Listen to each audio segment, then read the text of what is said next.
alive. If you can only hear the sound of my voice, if only you can hear the sound of my voice, then once again, congratulations. You are among the selected to be alive today. Say, I know pay, say, what's me, Nidia? And from the baby, I will walk, the mountain. Do I was at the first Siswa, or bad Daniel Coupon and Kura? Ama one cancer and not only with your eyes, but woman alive and kicking. What can we be? Now, if you are alive today and healthy, you are more blessed than the millions of people who will not survive this week and die. Eyadanya na wachimu. Eyadanya na wachimu. Doduwa ye said na wachi aseno enko na wie ye no. Eyeye yina wo bibia wo hu na wachi asase na be hu na wie ye. Oh, na say last week he said. Last week ni padoduwa e said na wachi na se. Na me biological father say Isaac akwesi amuniuti no waka ho. Ba na wotu ye ko na wie ye enene nansa memene da no. Na wotu no ko na wie ye no. Na akrati asefo a wo mo hye na wotu na etwam ya ase no. Na oluma no wanka hu bi. He saw the beginning of the week but could not see the end of the week. And this America most certainly na what you are yewuremu yi. Ayadenya yesase no. Eyi obia na be wi agimide. No, Hebrews cracker said it's appointed unto man wants to die and after death judgment. But if you are alive today, enshranom esanse empempem eni etireku ha awadon faye wo madom ama wo monkwa esi wo montena senle wo kan ho bi. If you are alive today and healthy, once again let me say you are more blessed than the millions of people who will not survive this week and die.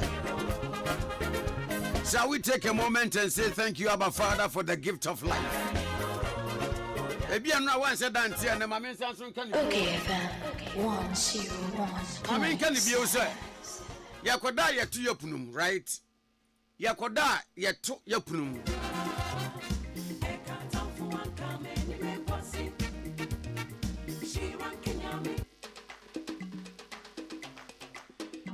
Yakoda yetu yopunum.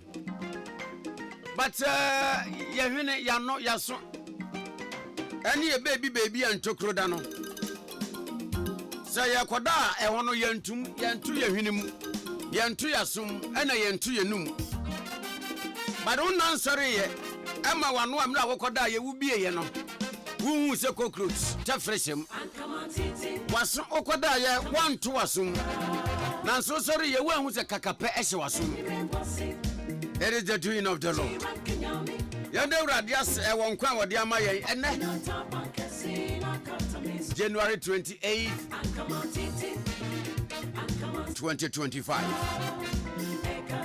Nayan slow radissa na watching, don't do I who now watch us as I won't be who the real Rademayan can be.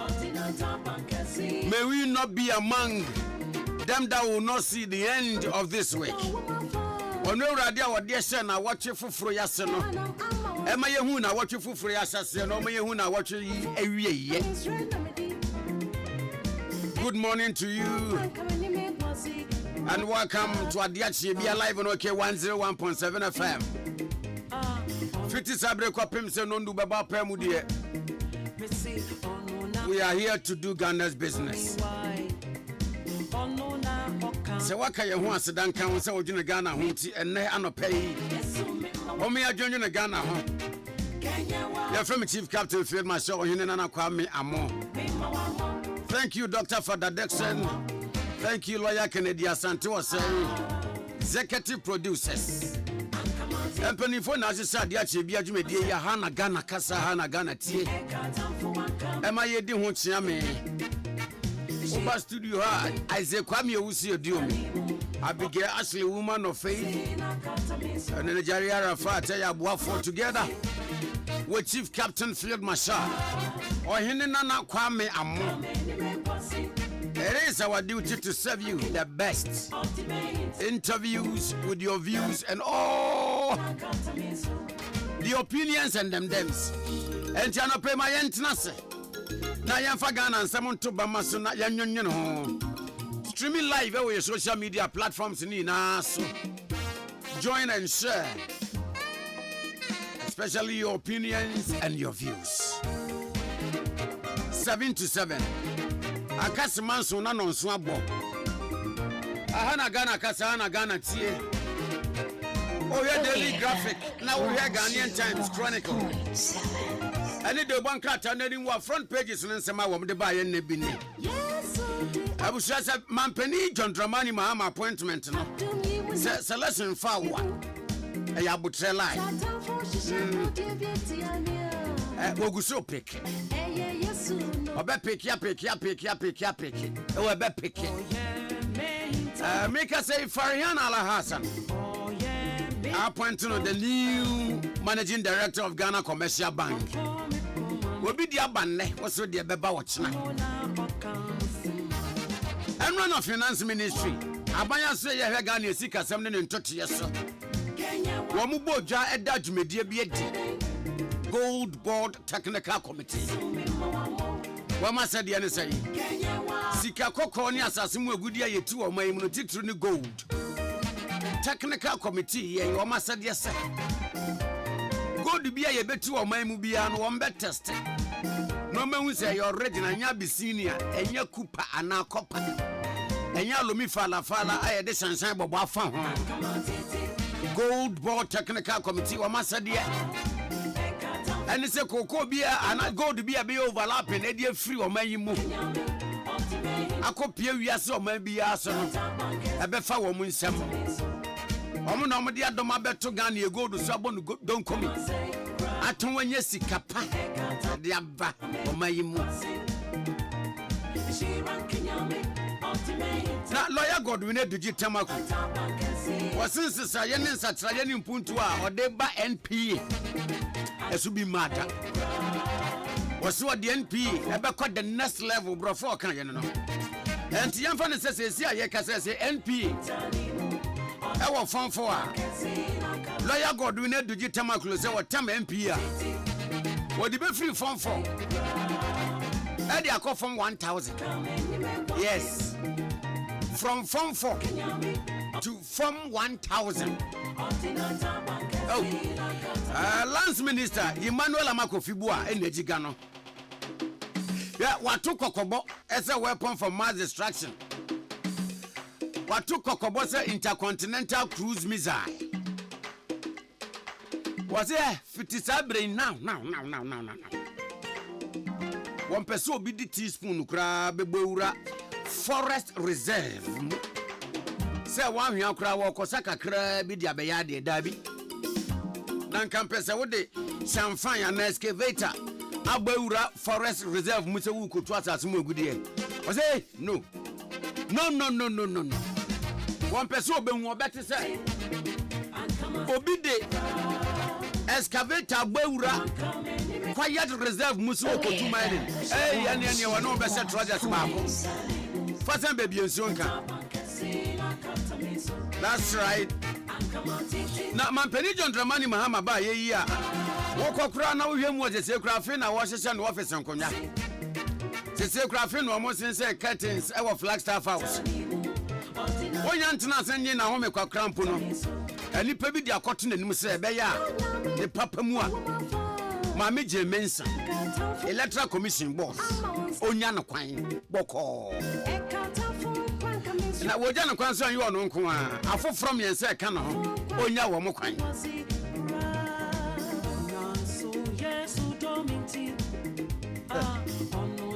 na forum bi akoso e wo Nigeria mamu ama ex vice president Dr. Alhaji Mamadu Bawumia kokasa wase na weyi nyema miensa bi egu ho Ah, na mama nsia wo yi gu wo kan wansem no.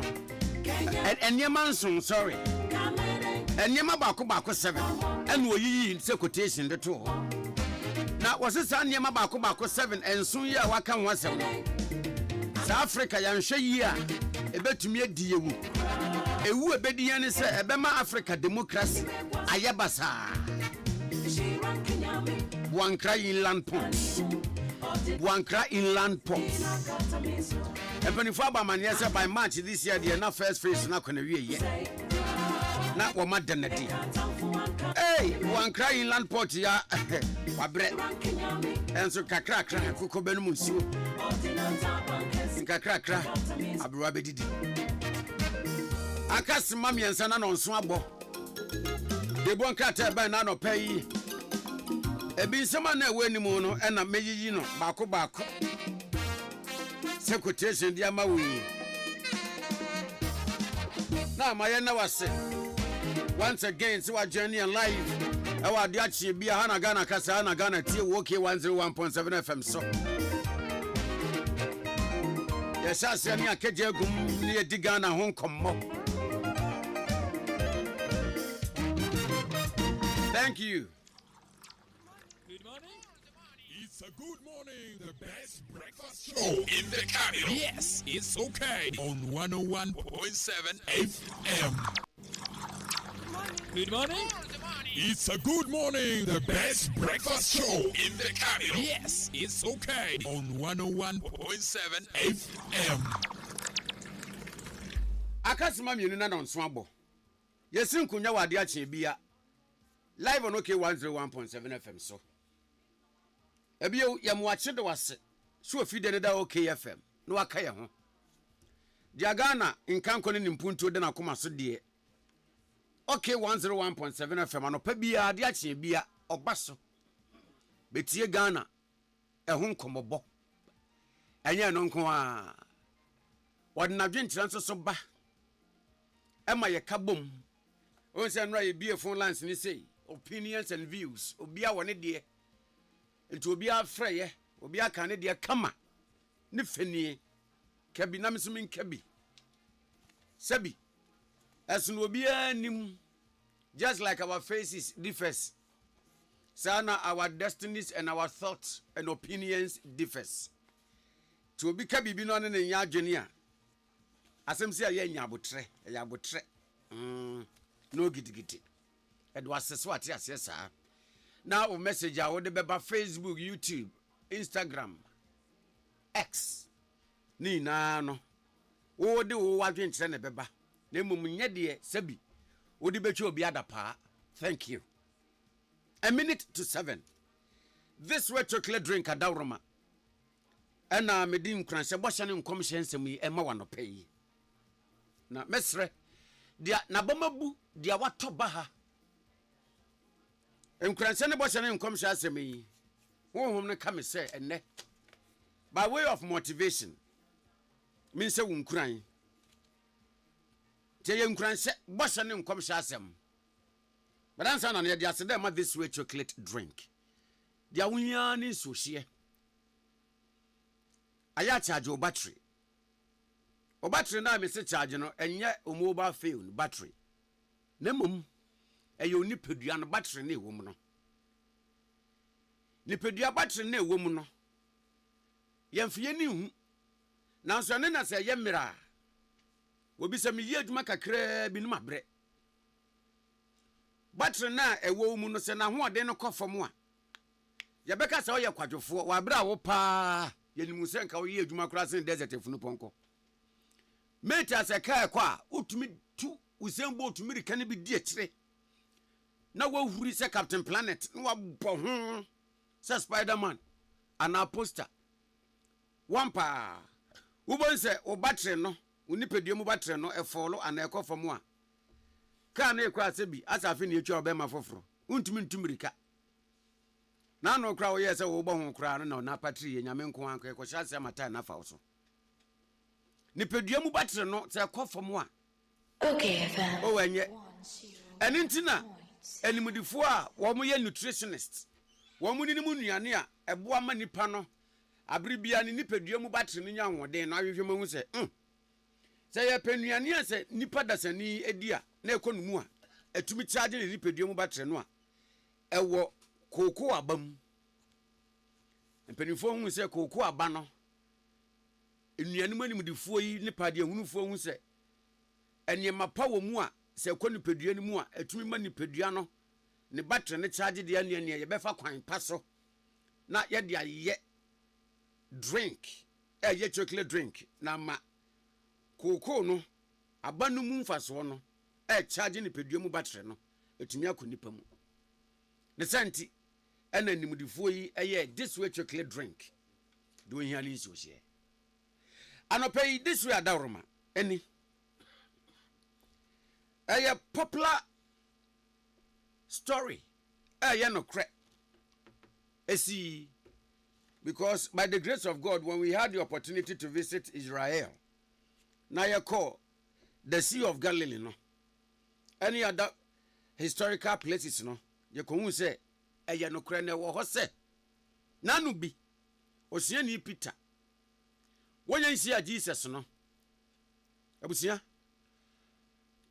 anadudu akopo anadwumuni na wo ye all night wo pono so ade achen we se de sabre no nso aba pounds manson no a wo mu free apono so beduru ye no awra wo sem ne se kita school boys 1000 and se sa wa kura no wanchi bi an experienced fisherman anka ye ma degree ewo enamche ho a nka Peter ke bia okuta PhD nanso sa dana na dwene de ekoye breguo ekoye hwambodie ekoye numguase because imagine fishmongers no a se Peter kopo na so ba wo mo betu nam ni bi ana wo mbeto bi koton no hwe Peter nim ma me ochi bayire ya ohia nam anti esi ata wo bodokono wo twen Peter baya net ni mu he what a disappointment what a breguo ni hwambodie but do you agree with me say the same epono a anano anadwo ekosi anopa Peter course a skills a yede ti na mu nyina odugu akwam na wo wuro budamalis wo so nyina ankosi aga no sansu kro na so oh so what to net kro no ato sansu na so ama sa time no bebia fish no ko ye bia no so mo ko vacation so mu koja wo mo nyonku bia yiye so mu tu kwan ko hin ko di bronya second time a Peter ato asawo no afi de nam no busu a maji ni nsem ama afi no hia reinforcement friend ni nuanom so mo meboa no abusuan what did the magic de dikan no a wokwa anadwumu ni na we nya hwe no wodi ni nim dia wowo ni si ehun na wowo odi ye anyeye trano pese yete asem se si ehun ni nim dia na wanya ne de uwo but eduru baby a epem eninti no bitumi yare koda hospital doctors be ye de wo so mu ye bia nru bia no a wo se de ma nipa no wom de be ma no nanso na problem ne de atia na tie ma doctors to me kase be bia ye duru ye die ya ye yafam de bia nso so anyeye mugidi se wate sa asem yi nimudia pa ye de ma doctors yi eduru be bia epem experience na wo epem nanso second time no a onyama ne broso ma ni nuanom kra na bebo ano no obi bem na menka Jesus ho asema no pay na obi aka se mid morning show na than preaching obi bem na dia wo ba mu no nia okaye ena Peter de ya adwuma ama this time around the same place obuma mpata bebre Abusia aya yidwe ene ahantan eto nchen se wo wonim se baby amaya ade ye duru yidie skills am nim experience am wonim dia me wo ina me dia ye anyeye emfere embu hu abonfia se ubebisa sempo obi ebembe ka kire wo se dia wuye yi wo fa kwan we so afa kwan we so enye yi die ebi a try we hwe beginning no nka Peter ya di Yesu anu esibone so ma ya adwuma na adwumuni na o menya hwe makọ deep mpacho eduru baby na onim de usie hunu any experience a wo de awoye mu no se pem a don't refuse. Okay, FM. Additional informations. Additional external informations. Nipa bebre. Okwa manyokuom, okwa nwumam, okwa ankrankra brabo mu a. Ofisi se bi wiasem nyansa nyina wono nko a na wo. Enti onu fi se the experience ni nim de no, bebia wode aya akwakoduru nu a ade ni yeye no, ya na enye yie. Enti se koba se obi kura bana se obe offer no support. Obetre no something extra. Obetre ni bibia. Oh. Unim teme. Na unim dia maye all this while anye. Dia wo ken ebe yedan. Dabi. Peter say, "Wonu mu asemunti." Meaning what tell me be Satan na Peter wonya hunu Jesus say, "Oya miracle worker." That was his first time I encountered Jesus. And to know when Jesus oh. And to make us all know him say yes, yes, and ni wura. Yes, a miracle worker anti. No, when him say minimum dear. But kakreya papa so dia ba beka ho no. Ma men try no so hwe. Many are stagnant. Many are stagnated. Wo mu gina bebia, wo mu gina wo mu adwuma wo mu yem. Wo mu gina bebia, wo mu gina wa brabo wo mu bom just because bebia wo mu do experience ni mu de na ye adwuma na kwa akoduru a entumi nkwan kan no.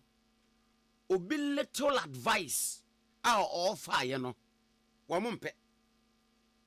Jeni a 121% wo de be ye adwuma na wo kina bi ni ye bisa. Ya beka so oh asemesi e na ka che ni se onye sei na ye sei. Sa de no wo mpe tie. Wo ye nyame. No waka se wo no obi anche wanum nyam. Abusia ye series enti nade no ye nimde pem sie hunu pem experience pem wo de no pem a don't refuse external counsel, don't refuse external advice, don't refuse external information. Sana Peter ye ya say Yesu aka onfa because hunu say your experience fisherman enko beje enam wo de be ma fish monges no. Ya minsa ya sem yusuma yen na eto de aden a aya pe afoforo ho nso nimde e kan wo de no ho enti amra e na ense hwe 10 after 7. Good morning. Good morning. It's a good morning, the best breakfast show in the capital. Yes, it's okay on 101.7 FM. All right. Okay, 101.7 FM sini. Na producer say yen kaje ngum tie kaje agum. O say me amakadada. Say me wa awrehum. So enra ye pon morning show me ye news wie ye. Eye me office asade wie ye am ko fie nam so. Eja me wa awrehum yi a. Ni na ne say my beloved father. Wada ni benkum so. Watro na nanu wonse ado yi. Say Ade Akye Abia Newton. Oh. Ti awrehum a na eja me koduru fie. Me di awrewo koda din. Ye na mra nyame adom me bo pitri sori ye enam so ma me hwe de ekoso ewo TV so na me pebo ahwe ja me so DSTV me so ya baby akoto ye no na dwumadie bi akoso ho ema me wure san so ho raise to the power 2 me ana me wa wure ho mu dada ade me nisan ko boss wo DSTV no so no na ekoso no me wure san ho mo me nkosha 2025 Afcon na ye bebo no December no ho draw ene wo mo ye Yehowa me am wura ho dada na me san so kohwe say ye Afcon draw na countries are won qualify African nations are qualify na ye didin yi ba na ye didin yi ba na ye do mo flag ni ka ho me hwe mu ampeni ampa Ghana nka ho hey oh wan kra na gidi yese ye bebo African Cup Cup of Nations wa Africa ha ama Ghana din ebe yira wo mu se de ntina yira wo enkwan mu no whoever thought hey me sure say nka odifo bi kura se nkom se yan qualify for ka be yan crofo wonwa because looking at the players are your whopper playing competitive football around the nations of the world. Unbelievable. Keto kroku. Wonu wefe. Swon. Ma bogana fo abro pa. Ah. Mo digana fo wu pa I tell you. Ket okroku. Wonu wefe fo no. Madigana yambo papa moye se chenchen bi madigana fo wu ha enti me bisa wo eno amuhwe bi katakroku woni GFF fo no eno a Afcon 2025 draw no muhwe bi o de me kwa aba dia moye Ghana football ni baby amode Ghana football ba bedru ni aw afinzu de na December o won be sha say wo December bosumi ni mu no mu di akowie 2026 January 18 for baby enti nka we di nka sosket bronya na nka ekodi wo Morocco no because bronya no ye bedi wo Morocco because Afcon no a throughout December a month ni na Christmas season ni na enti we Morocco foi ala nka wa makoma na so mo ka se o manyi a wan qualify no ye ma nkrofo mehwe bia na ye nden kedo kroku o de ma men komra hey moya Ghana fo boni o ana mo da ho tewo like seriously anyway Jacob Kubi despite media man bofo yanko Jacob wona ye ne nse enne yanko motwetwe no ase na mesa akwa aba asem yesu no mebisa se enra Afcon draw no ohwe bi na mra wo hwe no what was the feeling na ya wo saying a whole nation Ghana. Jacob, good morning. Papa, morning o. Na te say Yami adumo. Afisa panso so. Afim ko beti. Jacob popebo. Baby we dey abribi akotoko 40 makuma ba ko enu anu no. Ah, Nazania support team. Enga di akotoko 4 ye na obia komate a enke mu bi di enke part ni na tete. Ema nka wuntumi njoy no jono kra me ntumi nye nipa bi o. Anyway. Won pebo yi die. Baba me dey boy dey. The way you moti akoma ni tinu me dey. Debi akotoko 4 any has bo a. Be 28 mu ho mu baby. Na mo ko bo fanda no wo kumase. Ozi 20 dey. Jacob. Wafa. Ozi 20 dey. 28 mu ho no. Eno mti wa kuma. Efe no echi dey. Anyway. Boya nkoma no pe ye. Yo minu ka se nkomo mienu na medenam. Eye die di kan Eya adishia omo NDC amanyoku a omo wo eya efutu. Ena minu kasi omo bunkotode pa omampeni His Excellency John Dramani Mahama achopa yi. Nenya na se eya MPP NDC amanyoku a wo efutu. Omo chiremu a aba NDC amanyoku no eba belanche omo manifesto no omo belanche no ewo eya efutu homo.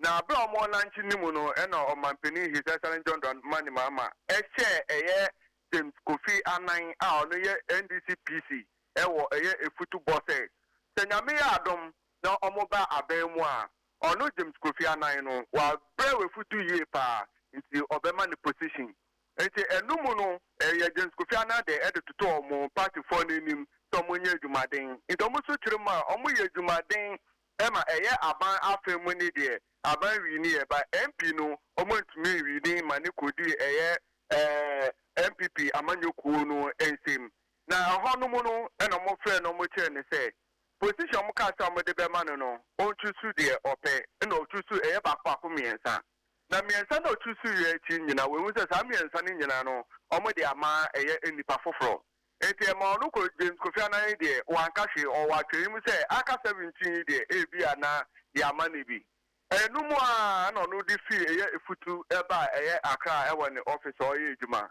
ena eye nanu Friday NDC amanyoko ne megu na ewo mu no ebo okoja shatare kokko wura ye omo party office omo gidi mo sese nkungwa ewo ho mo no ene eye eniama ehu hia pa ewo ho no mo bi babonti no mbe twaja tu mu adan ya omatwan Dr. Kofi Anan enya eye appointment eno mo twaja tu mu. But you see, I mean, who can say the Sanko for no answer to Moho. Aba, enra de ya, is a job and cheer with your mutre. Niomo ya, no, the decay, omunim hoshe. They are told to me, you know, almost in Yomo ya, no, Oman ye crack. They are told to me, you know, James Kofi Anan, Nakas, some more conning chain, no more cockatch said, some way in ye. Now, some more quiet, no, only or quackra.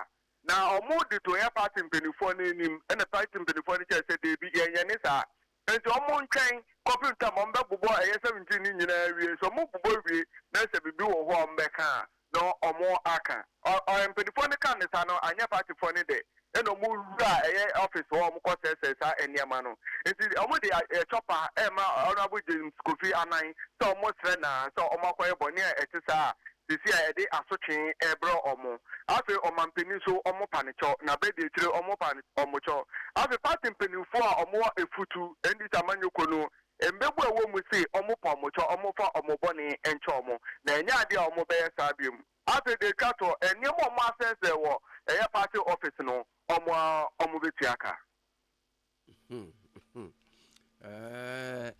na sebio brofo ka sebie fe no man proposes but God disposes. Obeka but the nyame pe ena ye ho. Ye de ba yeso so dia wo kan yi a. O dia wo bepe se nka me pe ha. Nanso the final decision e wo man penisem. Enti supporters ye we na wo man kai sa asem we and number 2. Ebi ana ono ka se wa lie positions miense ya to we. Se yon no kwa na ye chine yemba. Wobi nso so ala ya to nti bia se bia no na nensa nka ada no wo mo ntwen appointment se mampeni ye wie na wo mo ye do mba ye unyi ni se do ma ye wo mo nyi ni se rather no wo mo ama nso no aye netin wo mamadi obi beka the waters. Yes, it's an passing penny for ka said near mebu ni ye no o mako se asem no kra bia na baby papa baby foforo wo ho amampeni pese odi honorable James Kofi Anan hye na ebetumi aba ne se ne mrantie no aye no ebetumi atwentwan enti we de omo nyina na asa akabo mu a omo so amampeni se onfanche na omo kire mu a honorable James Kofi Anan na nka omo ye omo je se omo koye basabasa kakra hye se aban be man position no efi da na omo ye sa de na from business adenti no omo ye saade no edi bu ne nim ase no efi be saada no besi ene omo nte nenka eno kra no aha omo kese yie pa omo sre Honorable James Kofi Anan se omo sre na omo fre na onfa na oni omo enkasa nipa na wo mo kwama no ntusu adwa wo mo Omo kire mo we dwa mo pa yes and say omo ko yes ade no omo anka nche no no no eni futu ho owo nkran e wo ne officer oye ejuma e na o te wo mframe mu said e ekoso no no from omo fi nu computer mo mo ye ni omo be ye no ewi and sa no omo ko fa ne call omo fa ne call no na de na omo pese mo ye no omo ye ewi eno na ama papa no buefu say embrante no egunani mu ase. Jacob, who dear, my emissary say, Sir Actia, or my year, come once a minute. Is it the first time Kuno I rise it to defend and answer one be pre BB at the Amapenia working? Oh, when ye can ye Abra MPP Amanyo Kuno, and on one Casancasa NDC for nobody when you were home, as a way one in your billboard, and we try to go to one in your billboard, and we try to go now a moody more apotepa. But the Alcoban is see, I say, Omo bed Daniel Omochi, the Omo party there, we in a year the kind. You better say, Sabria, Akoyaman penny for so. Asumi, a Radin company for Yakuma now, Munti or Masemi. Anyway, I know your story number one. Story number two. Yeah, talk to me, you know. A police for Omo, a year in kind, Abo Modern, and Saka, and Mandia back 15. Almost to say, Omo ye Langard for. Na ya nano efiada addition Omo what trefe ewo chadu or mono. Penny Bakwa your friend Dr. Benjamin Amuzu. See ne dying ewo a year trefe nechi. Na bra osino enenkophobia bibinti yentimi mbo mudin be ebe stop on the catch and say baby all ye nejuma no eye hono eye omodia enti ekoba ne sa no omode omuso kire mu say asasi omudina si ewo tado wo etese chi ai eye ya ye dia ye Benjamin Muzu for ye dia na samu susu say eye modia mbetimi e dia court. Enti na nkofo eta ba site wo motema eya Amuzu eni ni nkofo epeja nkofo nkopie mu ewo court ena court share ne say omunkokosi omodan then mu si ena na no Friday Friday omu wo ho amoche say emranche bi omu dudu no be 35 omu kita eye moto akopie mu wo ye chado ewo trefe chi ho mu dan be say abrosa to aso miensa omu jiri ni etu egu the account SCC in Boys Quarters in Unkakan, almost Diregu. Then, Benjamin Muzu, the Inquan, almost Diregu, a dial of Hudra, a year, Mantemuhonia, almost Duduana, Eddie Tukuye. And the honor and no frey, a police for or more and kind of Mudi and Mekabe Pimu, Beduano, that Emranche no Duduane, Ejani. I'm a police for Ensaka, Emu, a year 15. Now, Otilema, a year and Rada, and who say, Emranche na, ye bet your mono. Yama omobela yanka bibia so antre omo omo kire mu se omo sra ban any IGP say in some way no emrantie na mo chi omo de kan omo bobon penifo din enti penifo ni din no ewo eye apolisifoɔ enten enti sa apolisifoɔ embo modern na emrantie 15 omo fa embra kwan so na eye omo sankwa land commission na omo hwɛ de asase no eye ne dia na ontumi ye ne dwuma na asundwe embra eye chado. Na anamonto na kwesi sen odo se ewie mu die no mo hia ye promising se ebetumi de bibi papa aba wona mo eye chado ene ehun ka hunya kire mu a we nya de di kan asa emrantie ya o ma be ye sa de no na eya na omo ba so a na omo de mpenifo din na nam na se o friends happening na penin so bete mu se onim ho hwe ebe wie kire no na eye sa penin na buseni bi na wa san be si edan wo be bia omo bo ni penin din se ono na ahye so mo be bubu ho no enye penin na nkasa ne buseni be ba be si dan wo ho na so mo di sa penin din na ye be di sa adwuma no wo to we de almost NDC amanyo ko yi se afiansa omo aba fresh pa ma obi mu eyuso omudin enfanya enema etesa ya beda si Jacob yo na de be se etire bia nso no amaya so ate ama no bofo ye nsem tuni Jacob Kubi na ye no ebo nkomai 2 issues on the table ene wa 7 yen no na 26 after 7 dan kwaku ye bo a ewa ha na Mrs. Akosu agwa agenso wa ha na esan se enche na dan obeteki leave of absence na woje ye honti Mrs. Machien abefena oh Edi unkwa na utumi bonsa o. Beme na no. Na beme na no banye na. Za mo ye hu se kasade. Oh. Ye hu se kasade. Ye da ngezi na mo de wi. Ah, samse ni ba no so ni ade apaso. Yeah. Oh.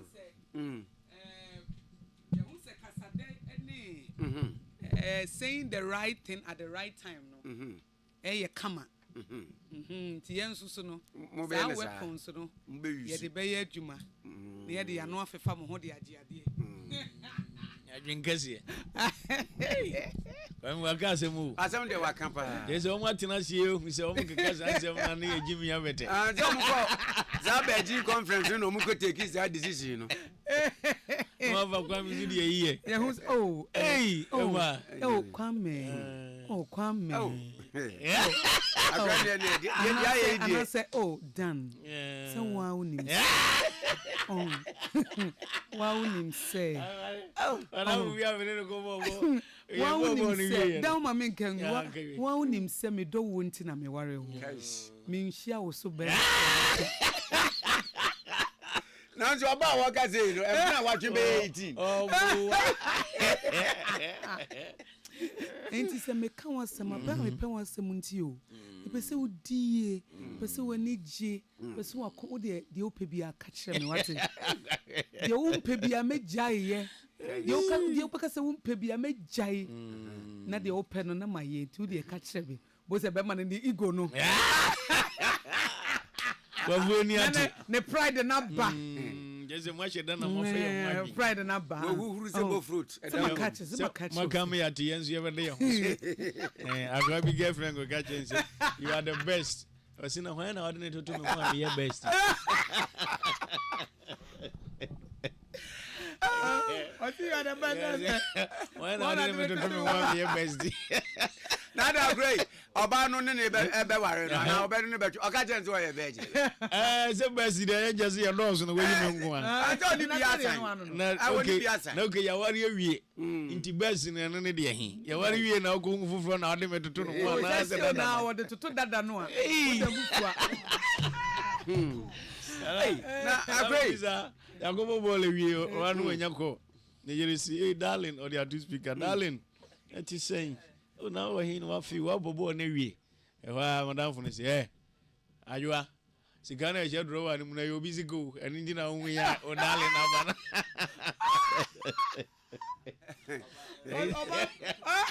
o ti dale o si sigana hu ya no e yo busy ka e ti na hu ya o ya dale bana ni e fa wa ni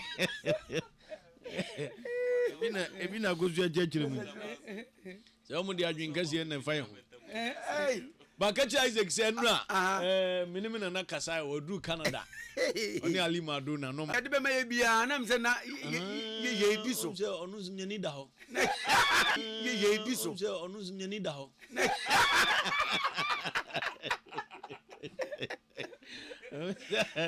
o da de na kiss bia man na bo baba jama de we hu wati line no nto afa no ho adwene yi akra ni asan fa ye ho adwene na ye na ye fa ye nti akosi e kan yo se ni wan ye di so say na de isa adwene no fa kra sila ya za fa tuma e be say wo fa ho adwene no wo fa ho adwene say ye necessity o o fa ho adwene kra ye man ye necessity mo beta so afa another kwan bi foforo so say ade ne say wo hia ye mu hia ye mu ye free abrabo mu a enye yi ade ne ye fa ho adwene kra ngosi ho adwene kra na still na you need us what you say di ona wo baba jama de ne nko ade a say wo nye Roman father nko ade a ene ye wo be hia ye nti ye de wo twa ye gya enye ye azembom de no anu aka ene no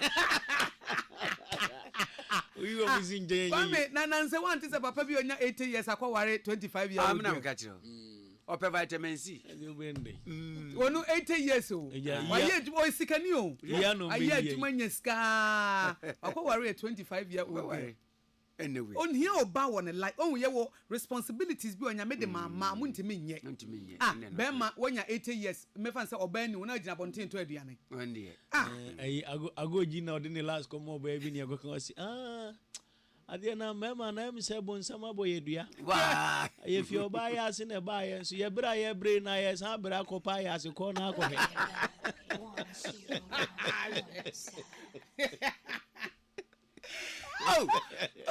I grow quite yabra. You. Na say officially, me so me do anamu achi kakrakra. Say olumanko. Mi olumanko. Oh. Auntie. Enjemra na me ra ho dada. Na me nko so TV mfa nko to DSTV say me ko yebo a.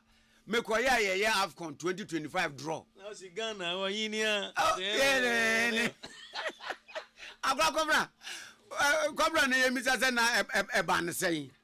Na maybe sir former sports world acclaimed sports journalist Mrs. Akusha Gwabwaje so why sports day maybe say how is the feeling say you have AFCON for the first time you must stand to be corrected say ebiaba yanko bi dadia since the inception of AFCON na enra Ghana nim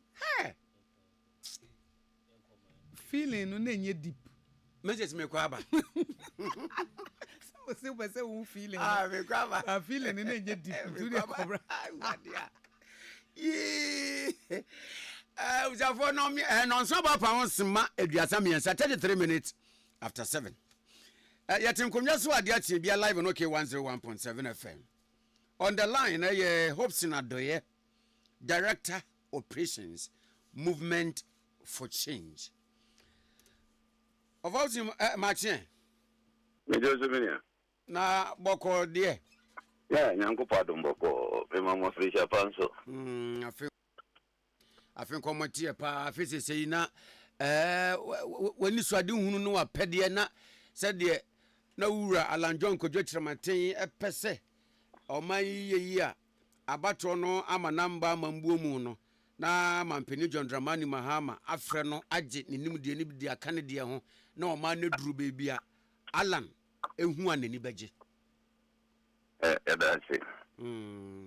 Na we de menya we de ma me ma o ya akonsoso eja okoye nsiye na nsen ya ya ko da matipa baja monso mo be boy kama ama bibi akoso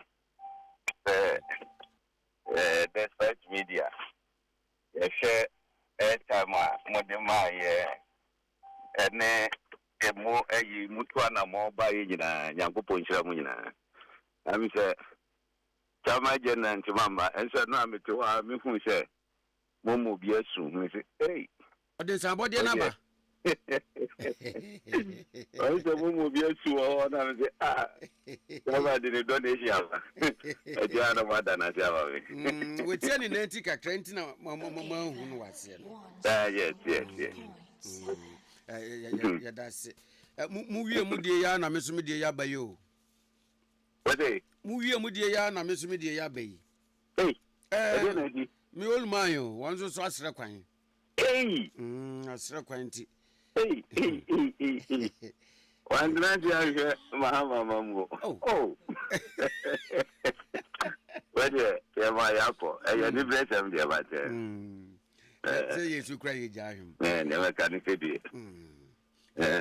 ene se nyanko po ma na di nchini ya mo pa ye se Yesu se be do some pempenso no sa pepepe on the front page of the Daily Post and nano pay issues or the buy 1 2 3 4 ba ko a we dey me friend na anopay yadwo adwenkyere wo ho se de ye bisa Ghana fo yina anopay se de wo hwe on social media so fa na adwenkyere emane yen via message no ene se ebi etu anamo de akoto mampeni John Dramani Mahama nim se senkebe ya ene ne papa mu a Mami Je Mensa Electoral Commission chairperson eni afoforo me ense bi e ka no ho enimanimu ya mampeni se bi o ma ne na monoto na onya wo mo kwan hosna do yeji asemi sen no ni di kai we fa ne se ya we ho service ya ni je sem in the sense say we ho service say e toda ya nanka institutional memory ya nanka buhia nipa no ewo honum na waye adwuma ko nanim watini amase ono no asembi obeka bia no nim ba bia da no eno no enka ya na eboa wo hwe odwa farijai wo se wo che wo ho yie pa enti asembi wo ho a wo kan ya ba watro baby a efri watro baby a da en ne ka ka nka nu se nu nka ehia chenka yema obi tena for no mo eche nese so no na nse mu ase appointment and get say eye independent you know obi akokotena ho no mo a you should be nationalistic obi abehu say wo ye adwuma magana no this time akwakoye too political the too political na akwakoye no ama sese no yete akwaye say abai bi aba obenya na electoral commission that I think it's not good for Ghana.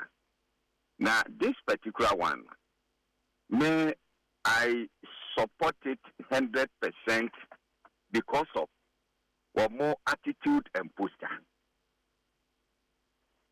Joe, they may support this petition 100% because of some of the commissioners were more attitude and posture. Attitude in the idea when ya attitude in the say ya to abawie na ye nyina ye ni mumra ne say ya to abawie ni ya declaration na se wonte wo ho ase a ye court na obeko ya to abawie a electoral commission ebra ono ankasa ne returning officer a declare results na wie say benkum ana afa na se nifa na afa no electoral commission has no business. Say, Monsan Concoya declaration of Fufro. And no, the aggrieved, party, should head to court. And to court, they would do a dancing in a corner court and I determined, said, oh, I didn't declare and papa and away and the winning. And I said, you declare, and no one. Now, wait, dear. Say, why, Jaya to ho, and Rano, what from Rana actually beg.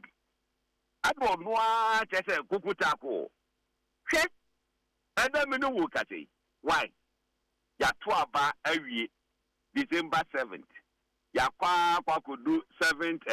Yet it was not 7th February. Now, a particular constituency, yet even declare results. Adija. All because it said, what should I say? Kwambia so Ube Chinchimusa, Aji, Ediama particular party. Why? Ya to Obama declaration akoso ya declare will be a winner what kind of attitude is that? I don't know if so near almost a recollection near the adina no and this is what okay what yeah farm branch yeah court near Kwakujina court na courtunka says no problem. There were videos yeah, if you can say, ya declare results. Omo Lucy and Ograno, Atimagia too. Aka say, oh, Ejeshi, ye won't go in there. Ye dim say, ye wo, Edidaswo, ewo ye dim. Eti Maubia, Eja Basabasa, ye dina ye taking cook. The partner will no ya declare no, Luzano, what Timaka Samu ya jetum. The electoral commission headquarters, Mutianti. I don't know now the Ghana economy. I am expecting a petition with my president in transfer immediately. On transmitting petition to the Chief Justice. Now, Omusha home your mobile. They go do horses because in some no more areas in Yano. I am legitimate. Now, say almost or more Accra EC office. Omo kwakoya nkofoko to share omusi. Se nipa wuya nkanye kwanya. Nkanye je minza. Na wa kuni pa free no ko. So dey no. All because of your attitude. What do you say? What did Ghana? You are conducting the elections. You declare we are say party ben na winning, party ben na win. I don't know nya wasem. Party ben na nya seat to do what say. Party ben na nya ye. I don't know nya wasem. What do you say? We are referee. Watch I'm here to aba bibia akoyi. dear, I say, German Sambos, my son, Nitikino, one more special interest. And you see, so what to say, my political party, Echinchimua, say, ya the beba. Say, ya, and the beba. Ah, okay. What do we say? Ebra, or more petition, Charlotte, or say, or more yin. When you say petition, everything was planned at the Jubilee House. Oh, sir. But that's the one. Charlotte said, you know. It was planned at Jubilee House. Hey.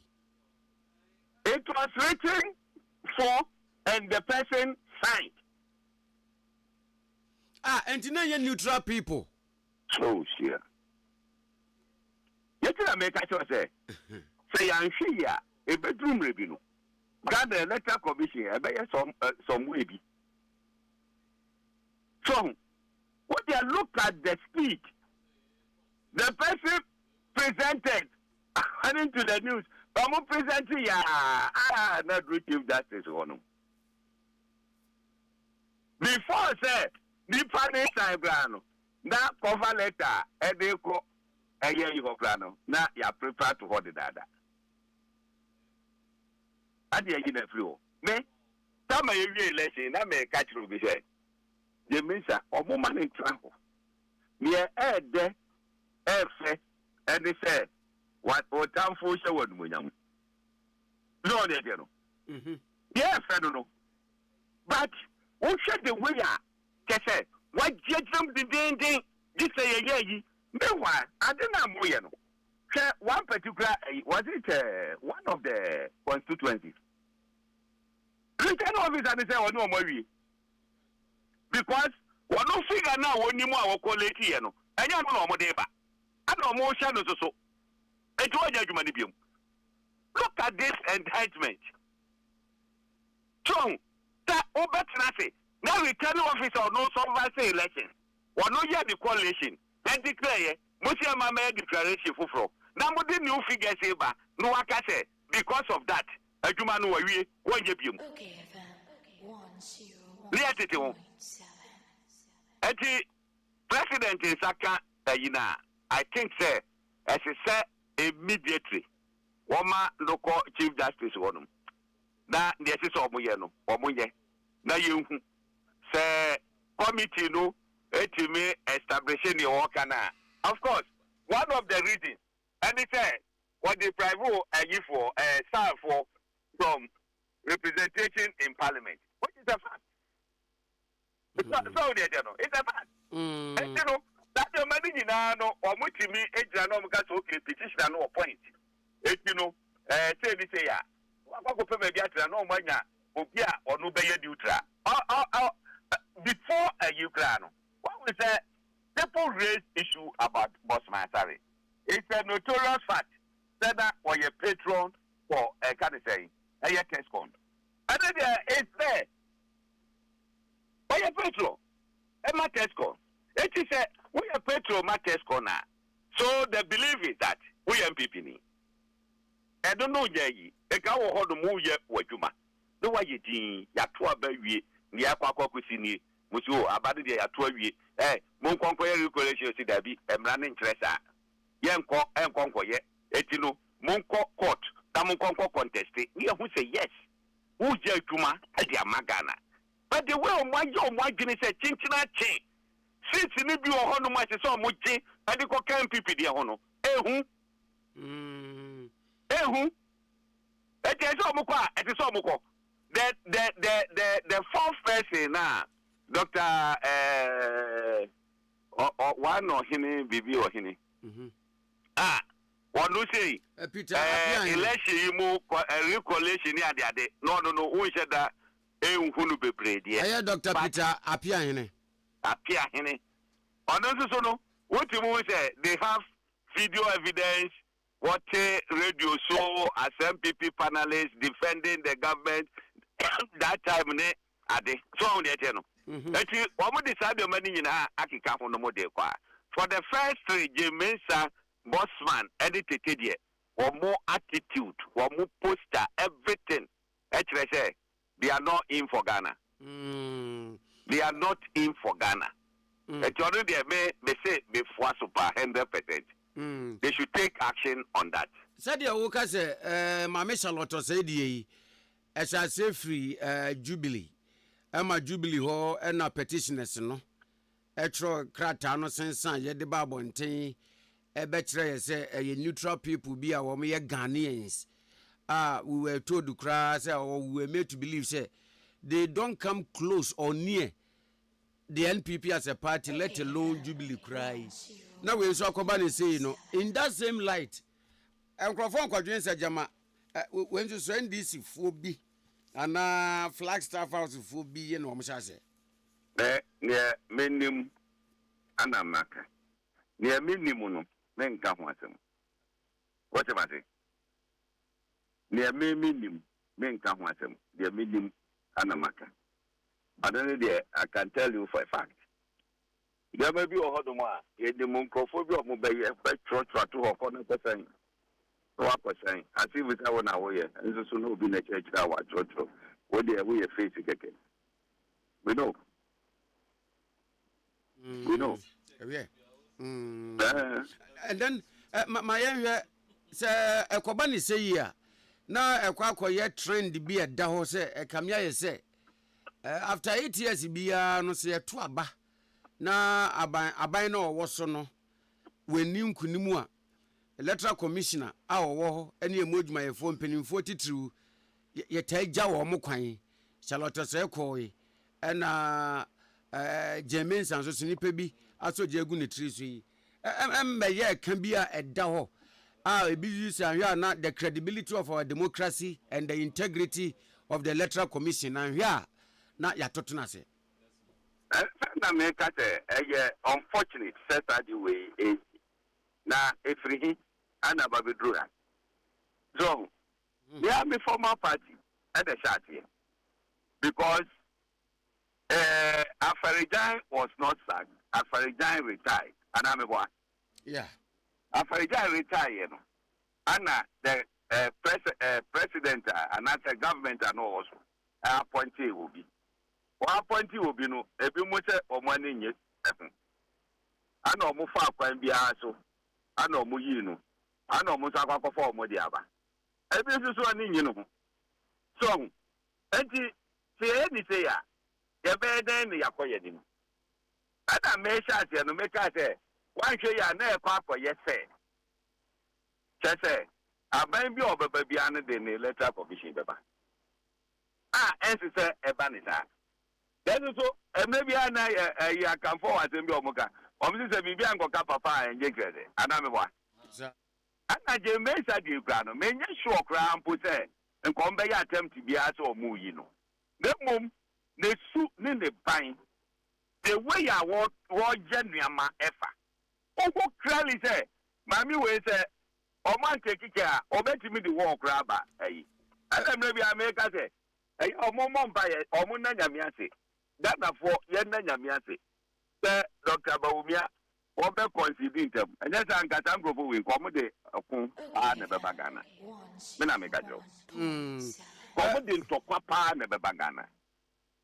Ocho mo esunu omo ban ya omo da na dia kan tokwa ana nkom de baba Ghana zone de no ti adene de hwe ye to abawi ade che Dr. Baumia consider and to look at the time how it took them so omo ba be declaration just look at it was very bad, very bad.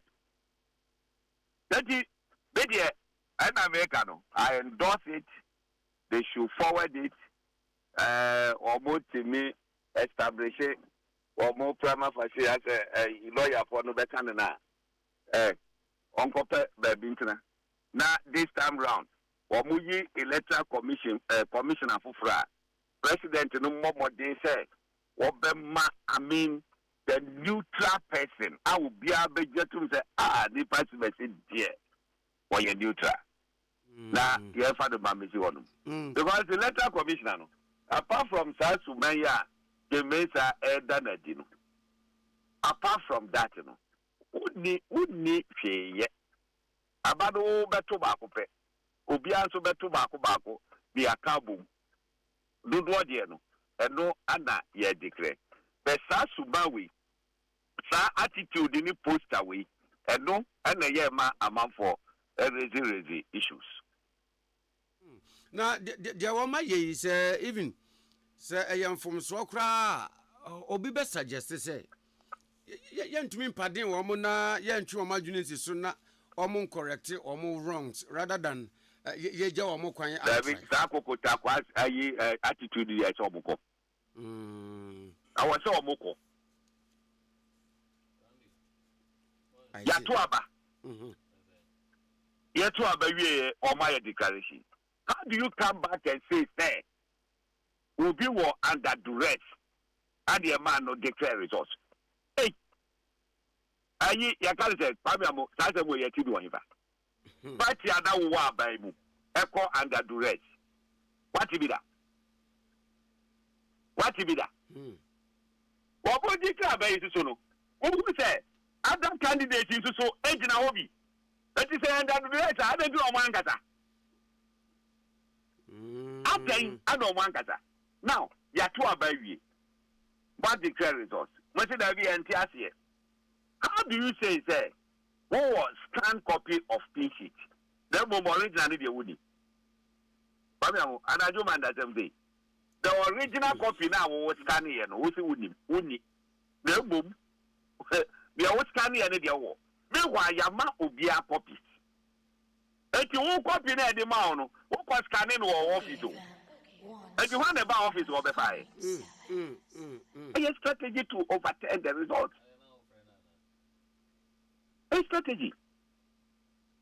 That is it. What I the scan copy, about the year, Calibium.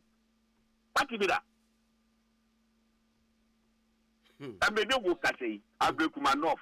Ye new power, ye MP. Meanwhile, on that day of election, one more year coalition, one more declare winner, and I said the MP elect in that constituency. In that constituency. It is a young man boy, some and the war with him. Why should you go ahead and be doing this? Eh? What's will you be? And this is one. I know why you come a year. Eka, what do you think? How many is about backroom haba? And maybe me who saw me this statement if ever. I don't know where you are there and there. And it says in Japanese phone conquest of an answer. Ah, Ghana pa. Ghana. Oh, boom, Rasuno. The constitution, no can. One can see how prepare near Eka, and in the Eka. Oh, one can say what Busuno. One no yanchi. No, be or no one is it, woman in the Enconquation. What kind the year 2020? 30 miles out. That there was misunderstanding. I know we had a recollection. Now, when you James Sakai, or your statement at the Betwabonte. Sure. Sir, you declare Banivia, electoral commission 8 million recollection. The only a year to me I resorted to a court of law. Court. Now one casa, Coca was a mohono. I made a dear necessary. A dear necessary. A year you will know. Nipa na ocho petition there. Why are there? Yago Poislano. Obi a bumpire or bumpire man say, what put in that petition? Will you be surprised to say petition yechi? Ya na president into an amubia or 2028. Ebedu Hama still. Or your chairperson. I don't think, sir, President Mahama will be lawless president. I don't think so. I'm rather to say at the bar forward it. Minimum so be forward it. Many sure so be lawless. Over forward it. I see. The do chief justice who are committee is one formula year. That the name come. We are quite one here. We can say, NDC. I Baba Mukrano. Now, Mammy, when you're near the Hawaii year, waka bia no pay na petitioners yin so aka bi wonyanya ye yukura na se amanyokuo NDC ewo ni trim ewo trim ka bi wo no se ontwe no obehu nyame yadom na so ba obete en esie na etia se enye omo asamanyoko na ye anamebo individual bi na petition enye ta before say president Akufo-Addo ba be president say obi petition say only chief justice in free anamebo sir ano to petition ni chine enye ta the same thing that's what you are president no on free so a petition there a petition the Ghana ni eti one no who said no said we are ekwe enye say yeah and so yeah look you see we all have interest because look movement for change that Madika say afa ni e ba be form the political party na ngata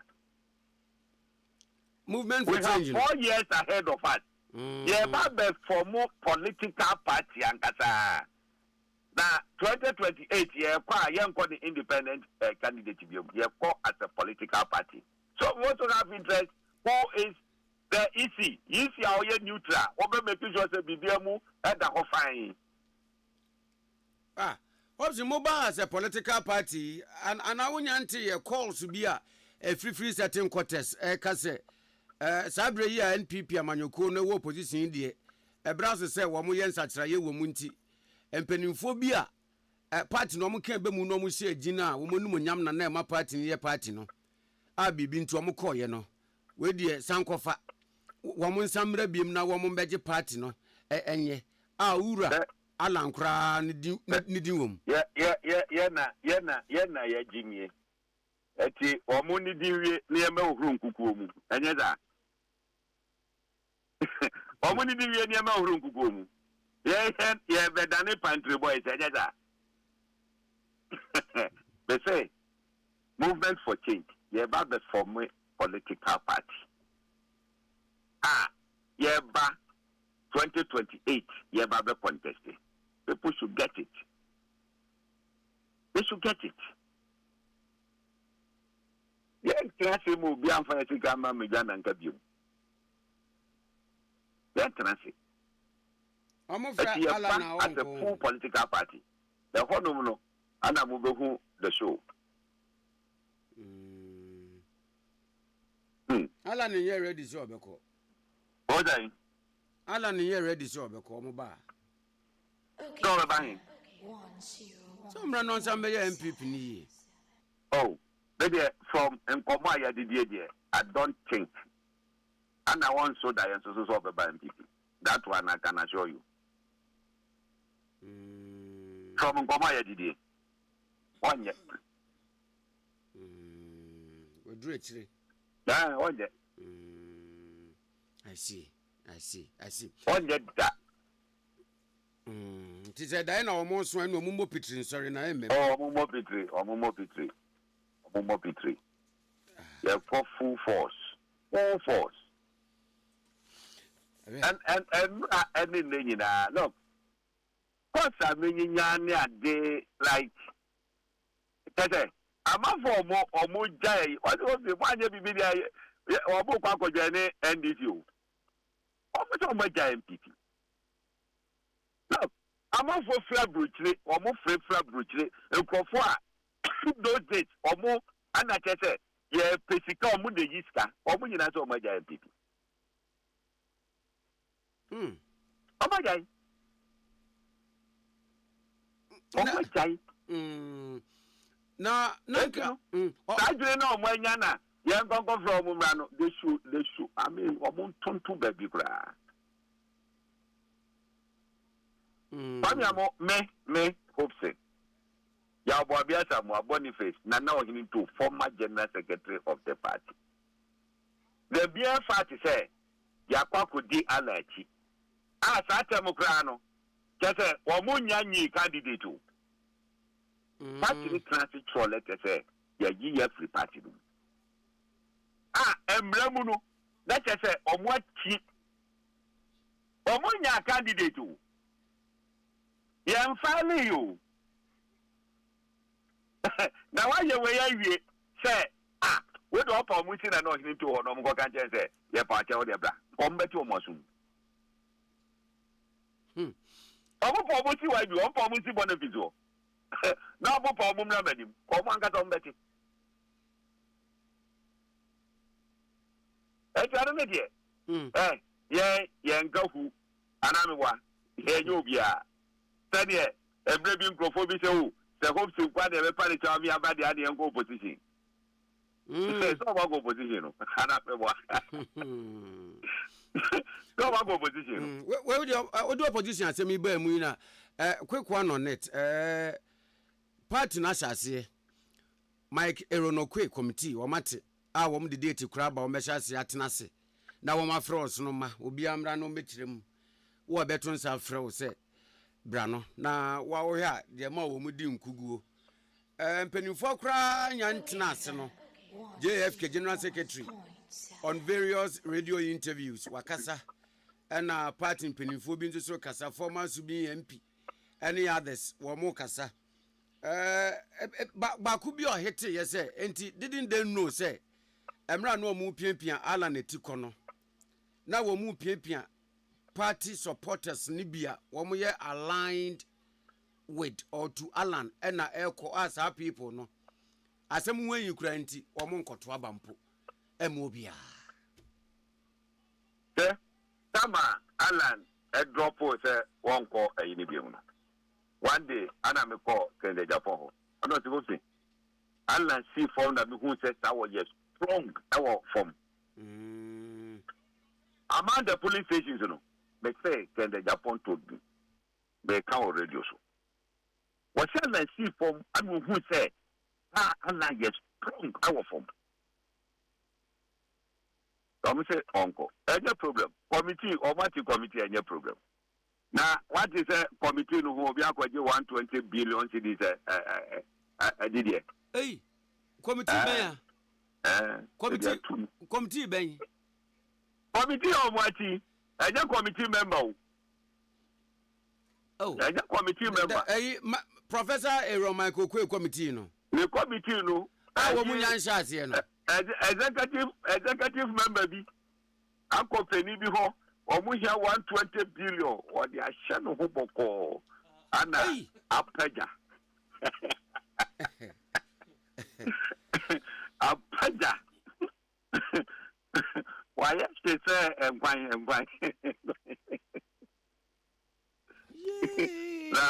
boy yes I don't know in a method of go position. Yeah, this cabra will move on where that is a campaign. Now more pocket it. And you were a do opposition could buy in a state. They say I am specific 12 million Ghana cedis, which is 120 billion OCDs.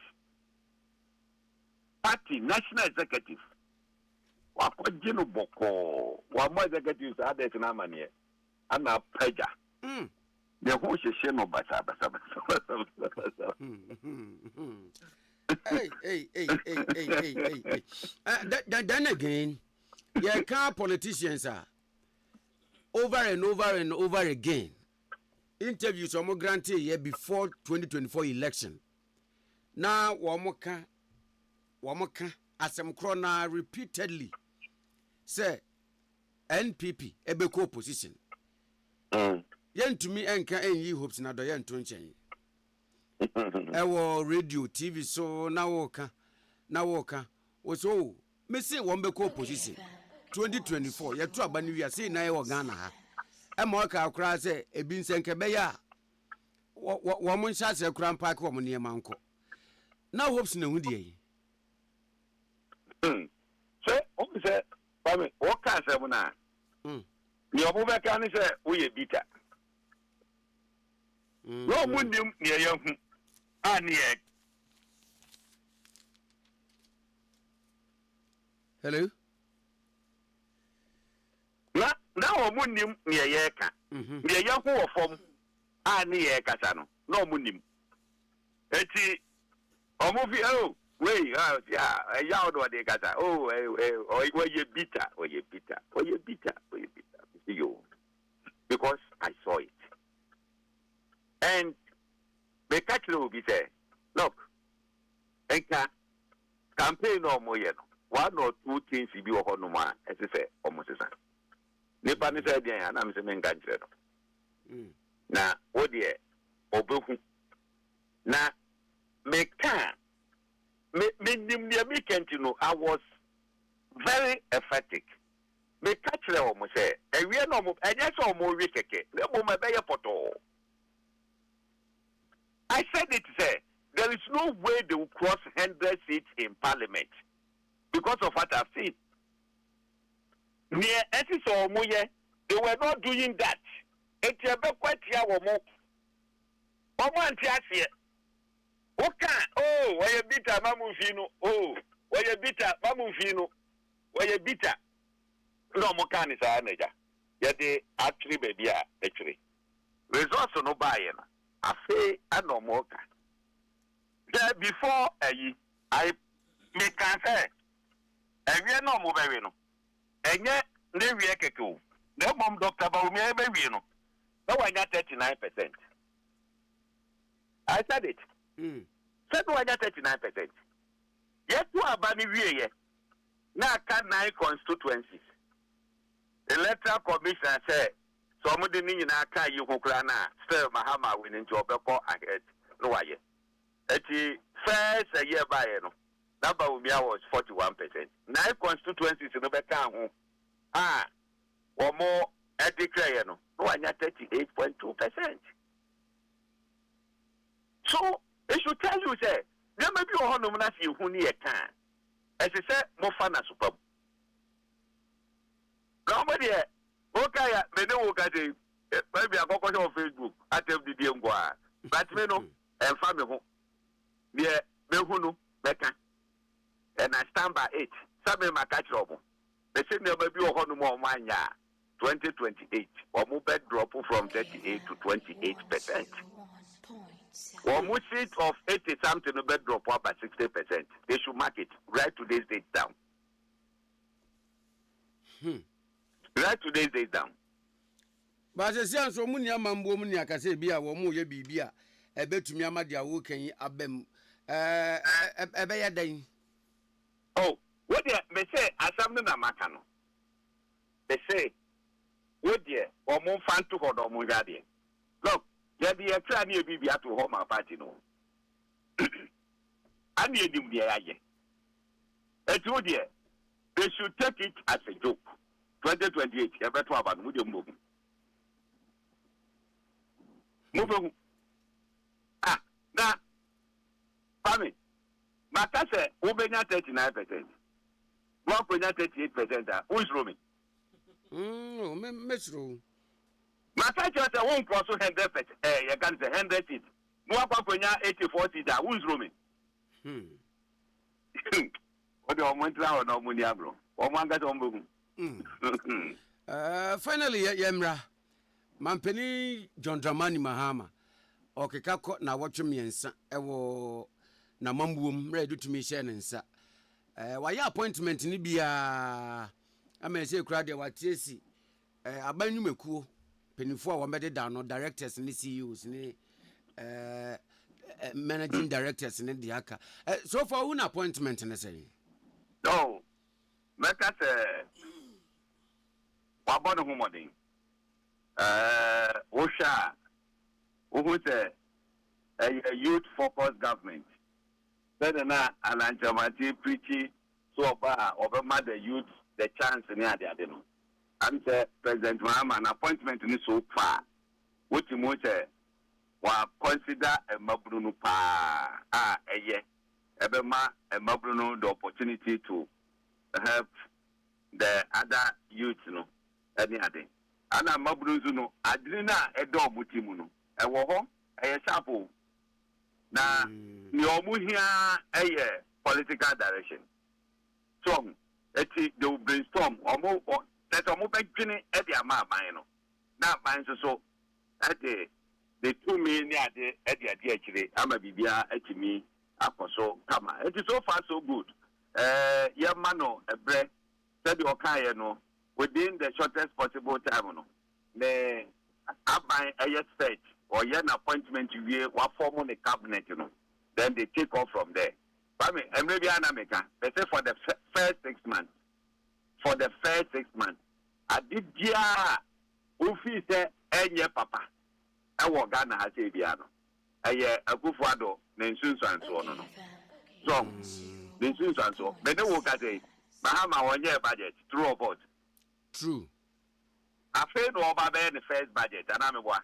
Sape pepe. No, I can't say in the meeting, my Yusu, at the IET, when the meeting my year, and in the Akaika, and you 1 year budget here. Tax. Say, may Baba teach tax as well. Won't you mean sorry? I was a matitiso. Just a heading, a pop parliament, anything. The budget statement in the moon. I know about the check, the over year, and in the Akaika. It was the budget review, nothing. Implementation shot here now a quarter nimu kakra and no doubt that oh the budget in no instance and so they say bibia last parliament none of the pre say oko usu so papa to dokunu gwa de and I'm saying who expose who second week in opposition dokunu gwa de hey na me mama so the no eti the American said so far so good. Now, so far so good. Now, young personalities and individuals are what choose woman. Sure. I promise and say they will deliver. Oh, why not? I can make a message. You or Munina. Why not? Ubejano. So far, maybe whom? Obia, 1 point in America say, oh, wait there. We want to want them. I don't think so. Open in a fine brain and a finance minister, energy minister. I mean, open in a good. So on the agenda. Open in a good. Ocean energy minister, okay, about 5 master's degrees. About 5 master's degrees. But this is already PhD. I mean, you're okay. Which are to 14. Why? I go down as a way. Dominic, Attorney General. I mean, all of them.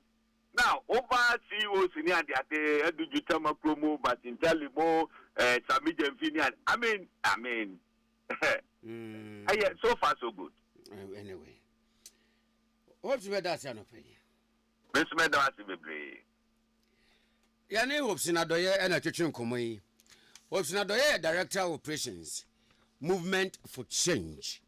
And I had a kitchen como on the issues be brave. A piano pay. 8:15. Ade Akye Abia live on OK 101.7 FM. So any na me cross over to Studio B. Na me Mrs. Akosia Gwabwaje atwaso. Just before that. Ohe Bible move from Genesis to Revelation. Obi bia ni wa ne din wo Bible mu a oda so te ase. Wo mu na sebi o mu atwa na nanem wonse do. Yes. But dia ni wo ya me ya pa wo mu a wo mu wo Bible mu a wo mawu ekono. Dia ni wo ya me ya pa ye Elisha. Sentia ni wo ni ya me ya no 2 Kings chapter 13 verse 14. Asemo e kan ye no. Say Elisha or yare ne yare ne de ko wom. Oh. O yare yo e na yare de ne ko wom. He fell sick. Yare. E na yare ne de ko wom. Na abribia meni be boss scripture no 2 Kings 13:14 no. Aya na ayama wreho pa because nipa bi so was asase a yare ne do mo to ananan wonse do na me bisa me ho se enti se sebio se yare kan yan aya na yare ni na yenko bebi a yebenya ayaresa na bebi aya ye de kono aya doctor fo ni nim de ni ntumi nuru yare no a ye de ko ye na yare hwa na Endpoint Homeopathic Clinic se yare no yare ben ene gise bia etu mpofri mu a obi ani ho I want to me for want to come endpoint homeopathic clinic. Nemum so betumi diare na ye nkakra kra agbewura endpoint homeopathic clinic say surudu asedan kewurade a wama Dr. Dubuaten ayaresa nim die ewo yare bia ho se ne nkwan na wode ma yen no ompese yare bia be ye Canton Cross etwa so ten ti Dr. Dubuaten make sure ewo asase so se obi a yare beti no ayare no be ye sed ne betoa nanano wonsie de no enye oba ade anchi seye wansa na yare no onya yaresa na me kan pofiri mu asem empofiri mu nti ebia na odofo wankasa na se busiani bi yare abɔ no empofiri mu bia ebia mo yese dia yare ne sitie no a china to once no mo fa no nuru hospital kura bia no afiri mu ɛhɔ sa no na wohia se one doctor kasa no obisan se doctor bia me maame me papa me nua me dofo me yere me kunu me ba ye na ye wa ha mpofiri mu putupuru dia to ne nie na doctor akira obisa wo yesen say no akira mo se first aid munye wei na momfanye munya ne kakra kramfa ne mra hospital nipa bebre etumi nya sa kwanya ya enko mawu dead on arrival there yedini dru hospital no yedini dru hospital no no say ye na ade ne ba at once no unya doctor wo ayaresa nim die ne kasa ya enko mamode amode be so ano abamode dru hospital enu ntina Dr. Dubuaten say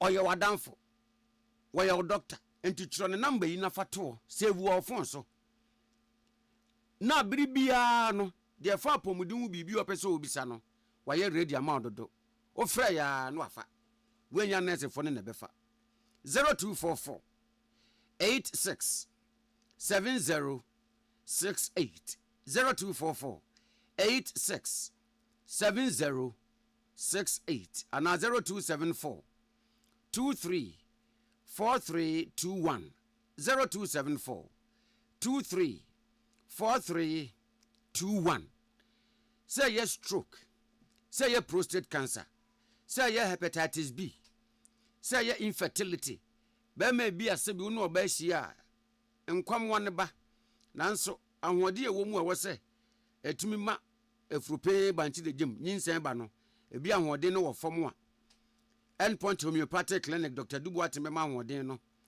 akosoro wo ba problem bi wo awode no ho eni nkosia ya woto no a Dr. Dubuaten se age wa ma obibia be ye fine premature ejaculation woni oba ko mpema nche na ho aba o na oba ne de wo twen eyasisie oba endpoint homeopathic clinic aye wo aba fidie aye de hweyare entem so tuba wo nche shell signboard the was Spintex Road ye wo ho o waterman so a hwehwe yen e waterman community 25 ye benko na so hotel wo Kumasi a kronoma buohia ye ben Angel School Complex Takra de ye wo Anaji Estate bisa Queen of Peace ana Anaji Police Station enchen wa Dr. Dubuaten say de bia said o ye no 30 minutes da ye nimu yi de opese obisafa wapom den no ayare hwemu bia no waye ready o twen wo call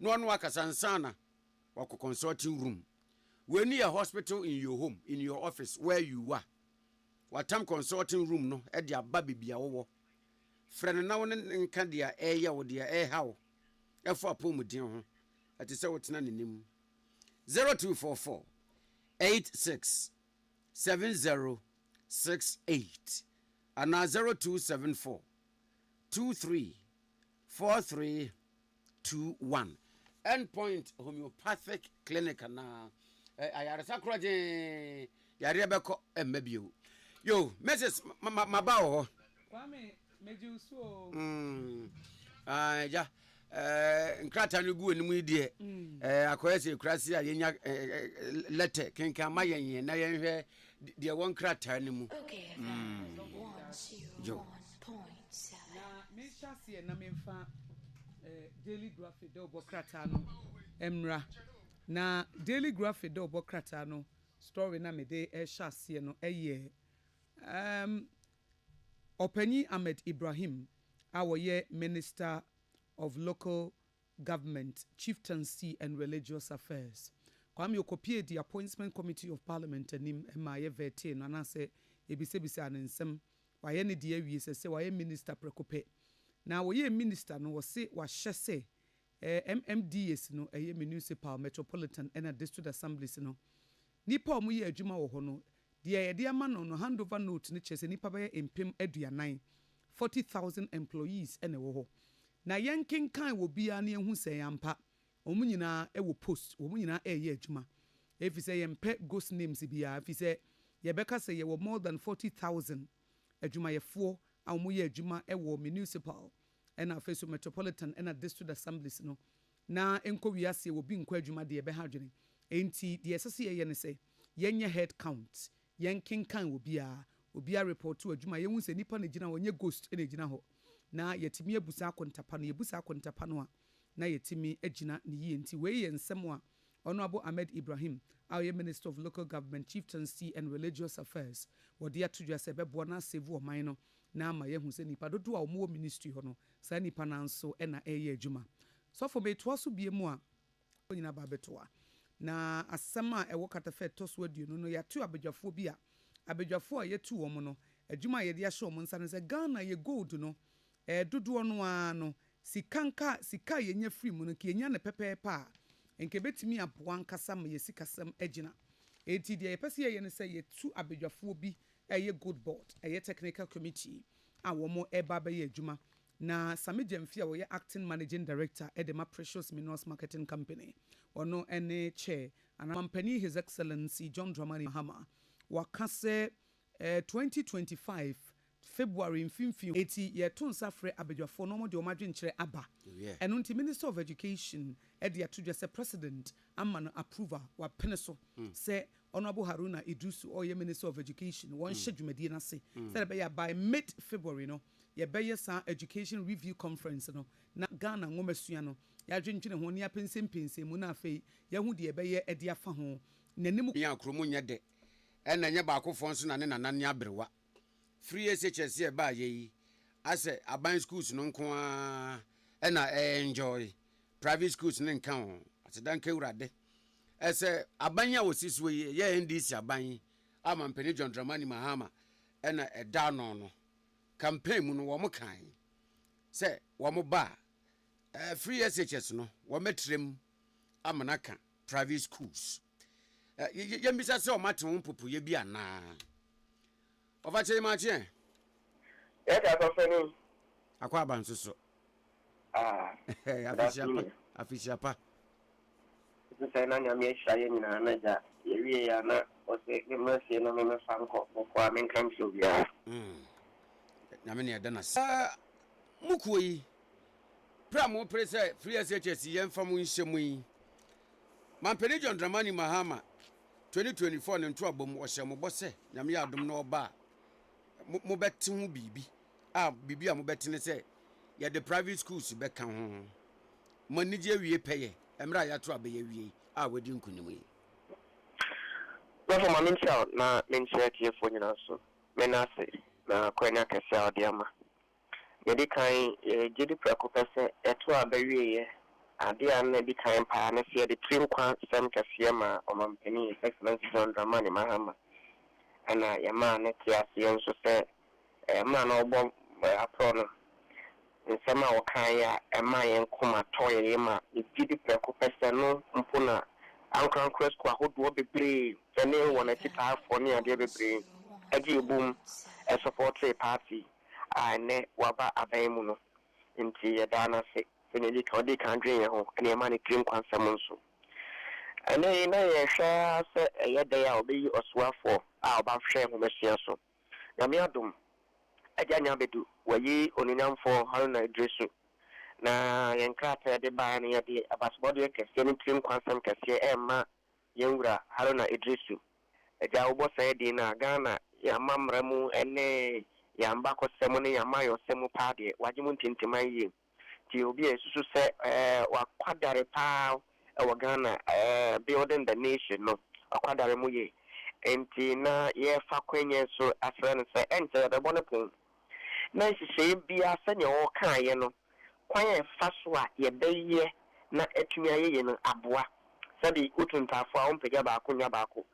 fitirete ena nkwankwa school aboa ban aso no mua ana ye nyina ye movie we live to complement aye aban we don't live to compete enya kansi aban school nya nkwankwa school ensi akan no mo aban school nya nkwankwa de ne kabom na bebi aban to sin bebi anensa enu no obaako fo ensa nso nyame agare baako fo ensa ntumi kata nyame eni enti ye nyina ye kabom saa ne ye baako na aboa ye mo fa ne bebre o ho asabi wabodompem ewo school ahodo no bebre a ene double track ni ade na ekoso ara ho sem no say ye wan kronkro school ni dia facilities e krom no aban de ni bi kra ni fa enti dia yin se ne betumi atena ye ya ebeye ye dare da ye mfato ho a ye de to apomodin si atiba national insurance no so bi kra kada o timi ko private hospital me ye hwe no enti aban no hospital nya aban dia na nipa no okono e aban nipa anaso ye dan ni sama ya mofa na sabi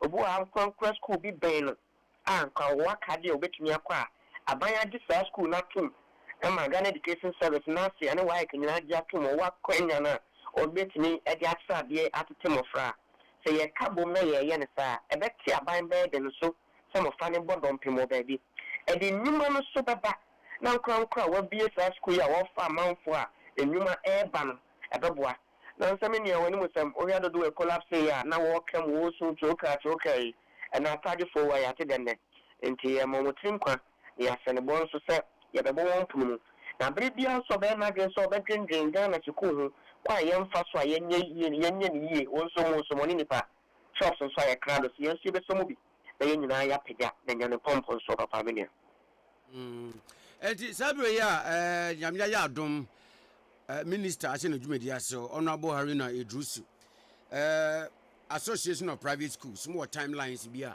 more here no say be a more better abandoning through him regarding that campaign promise. No. Just understand, see, I'm in the conference and said the from some in cancer. Gentlemen, we are the recruiting grappa, yet they come out was for na say a percent, any dear here. At the back of the mamma penny.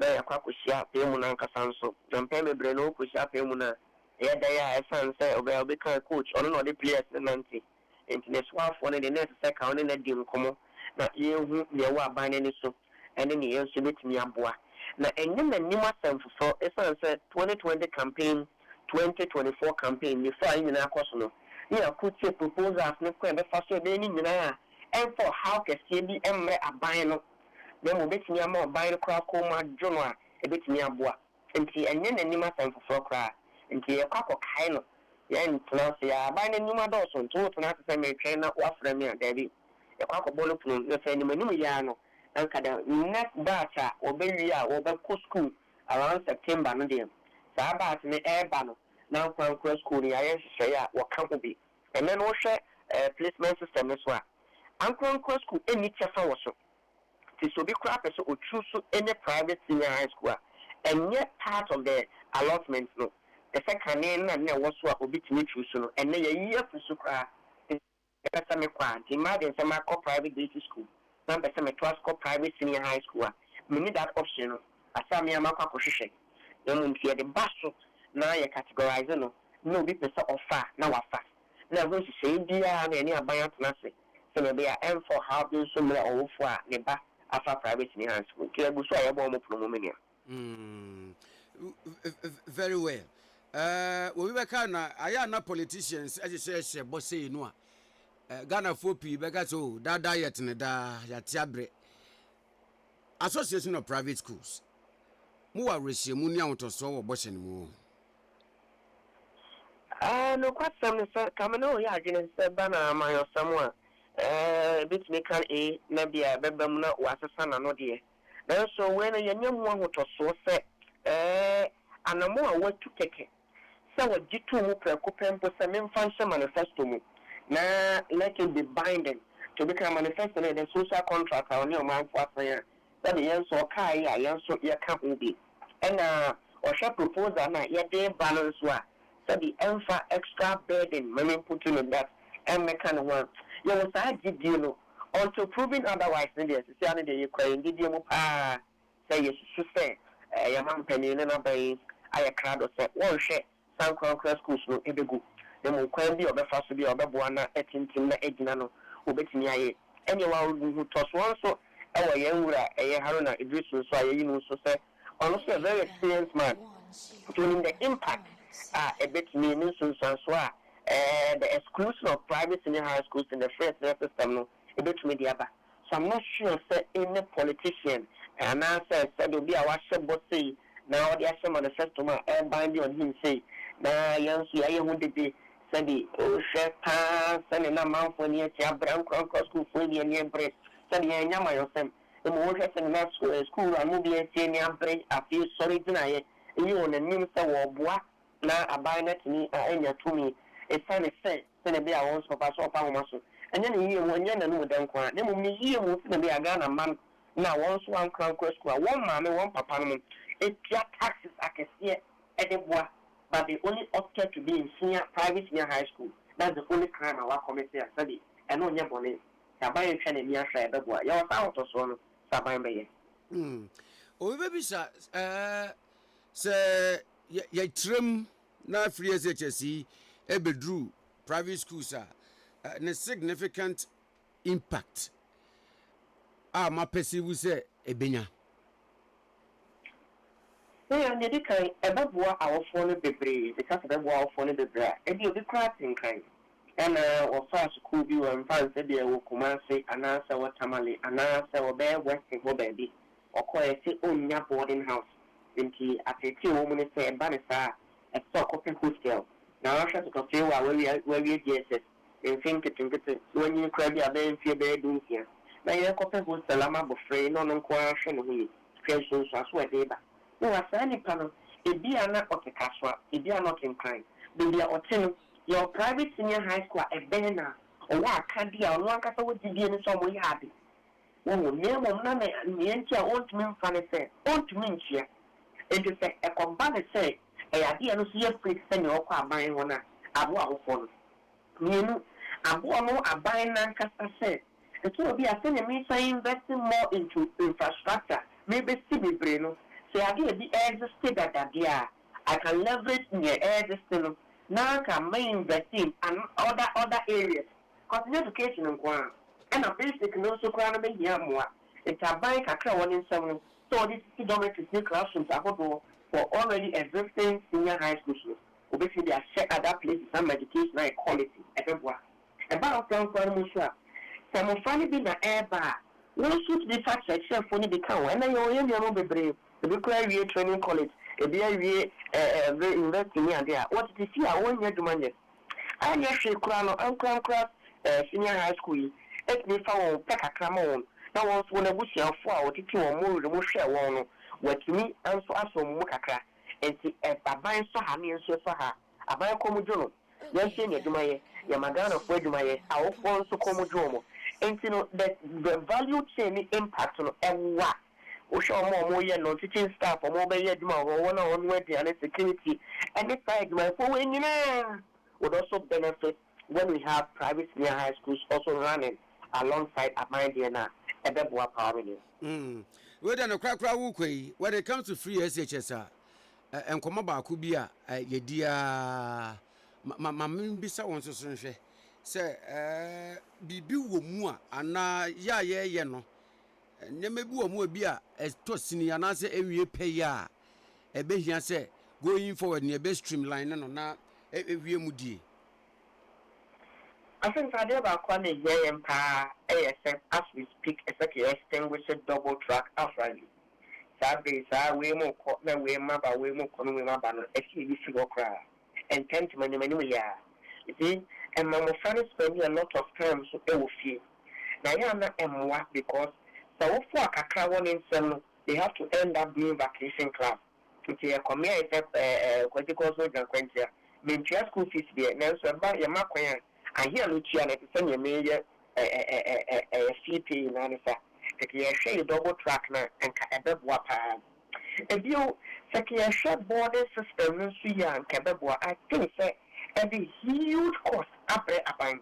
If you know, maybe that they say there are round table discussion now. If you are Quebec Bois, say Is it really still feasible to buy holistically boarding feeding for Obia? And now say tuition and a buying for the young man what we are buying air near Akano, then a buying between yellow. It's really calls for stakeholder engagement. You are practicing for advances in fear so it is time to go back to the drawing board. Let's hear from the headmasters. Let's hear from parents. Let's hear from even Mofrana and Kasa. Feedback they and for the past 7 to 8 years. How best can we assess? Let's also check in coffers. So all the material. Is it really leading to the detriment of other sectors?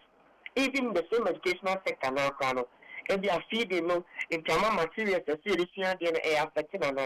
I'm sure if we have this holistic discussion, it can be one. But as for double track, as a matter of immediate effects, you need a new zero. Now, that run and also put so much pressure on staff.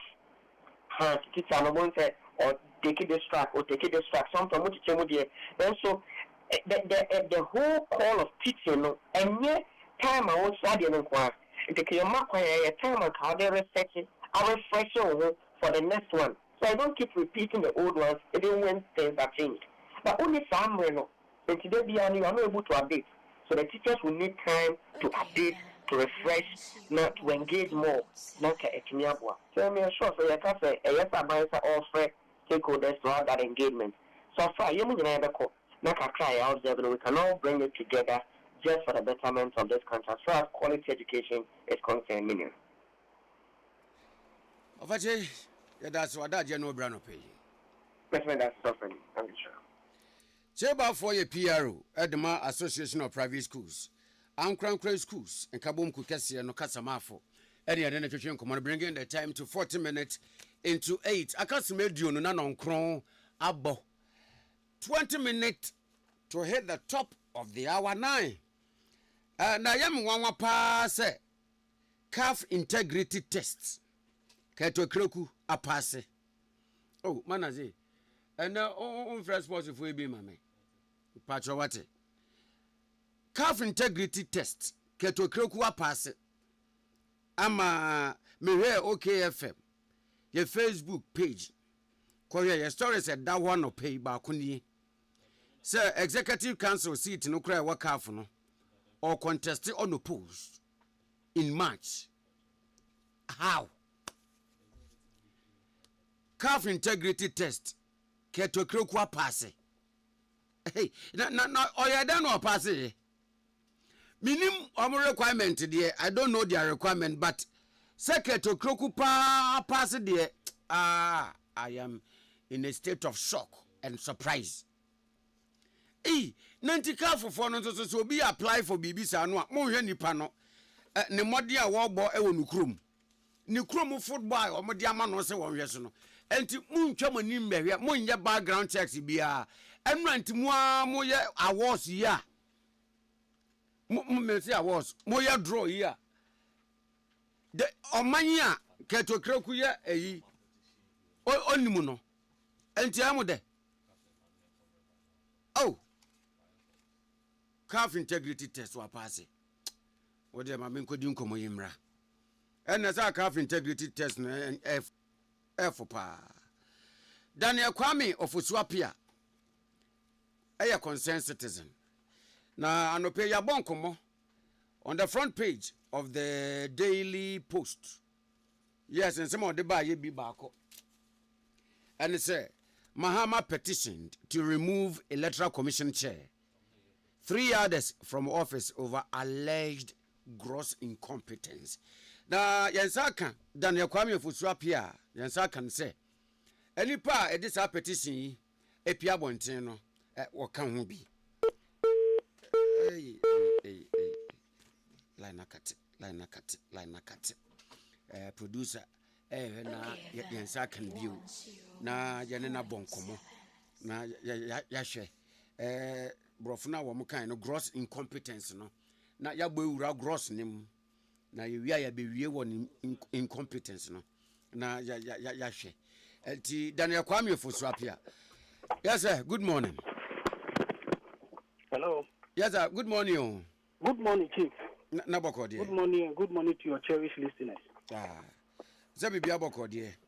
Patoan, Bibia Boko. Yeah, Danyamiase. On the front page of the Daily Post, and Obama, yes, say, any pebi at the petition be.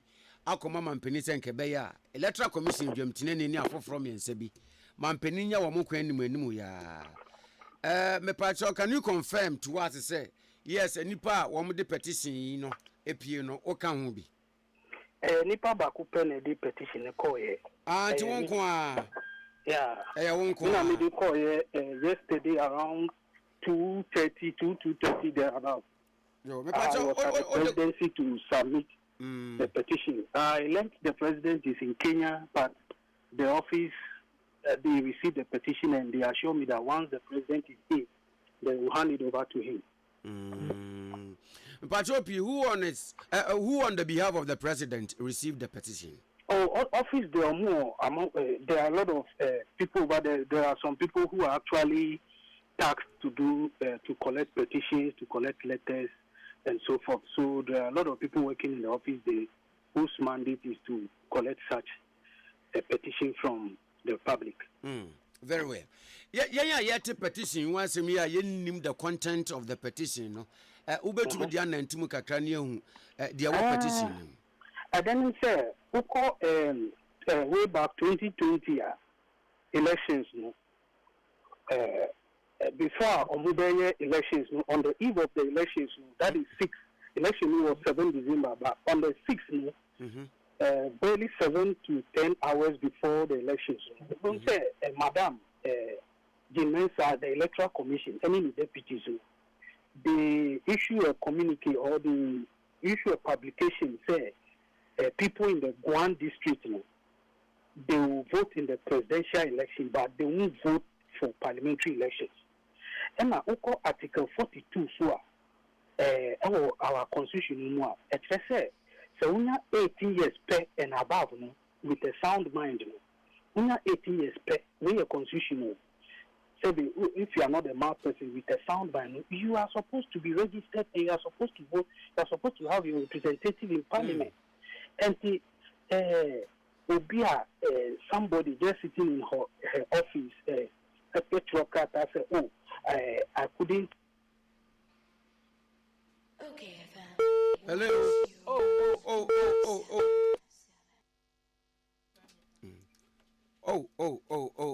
Daniel Kwame Ofosuapia.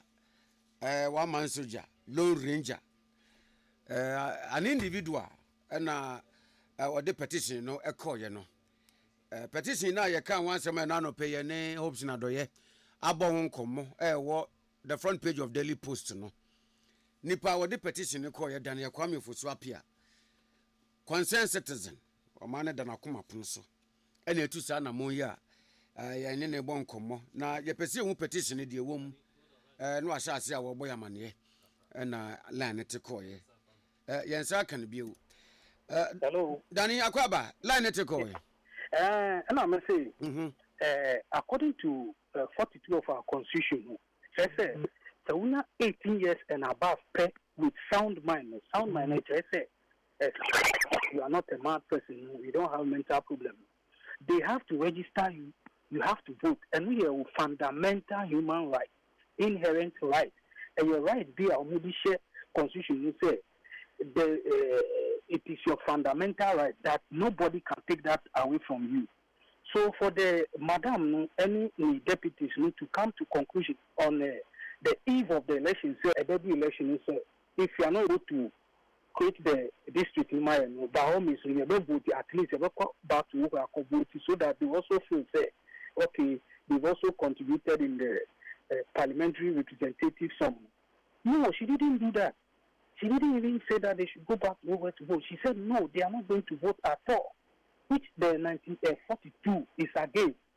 And also discretionary power now, Mamini using the law under 23, 46, and 296.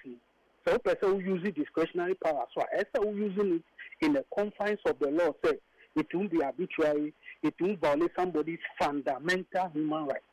The woman didn't look at all this, and the woman and the commission, they didn't look at all these things. They said, okay, we are not able to create a district for you, so you people, you can vote in presidential, but you can. No, there's nothing like that. Even the president doesn't have that power to issue that communique and tell people that you cannot have a representative in parliament. There's nothing like that. Even President Nisa Atumi, Constitution is supreme. Mamini, that is what she done. That is a first. That is what she done. That is a first sin which affected Santoko Fi, Akpafu, Lipe, and the lobby for over 4 years. There was no representative of them in parliament. That is one. Secondly, we call incompetence as well. We don't say in life they say time is what time. Some people say time is money and time is of essence. Time, time, in performance of a duty with the commissioners, they have to know that if we don't do this thing within this time, it will cause a constitutional crisis. They have to know that. They have to be sure. If you don't know your time, why will you be in the office there? That's incompetent. You know that creating a new district, it takes time. You have to lay those LI in parliament. So for you not to create this constitutional crisis, you have to do it long time. But what did they do? It was a deliberate attempt. What did they do? So in the constitution, no matter deliberate, what did they do? They slow down with the help of the Attorney General, because Attorney General was supposed to make some inputs and lead the LI before Parliament. They waited. They slowed down the process. They waited. Then getting to the election, they send it to Parliament. And Parliament, too, they have their own procedure. They have their own ways of doing things. You can't rush them to do their thing.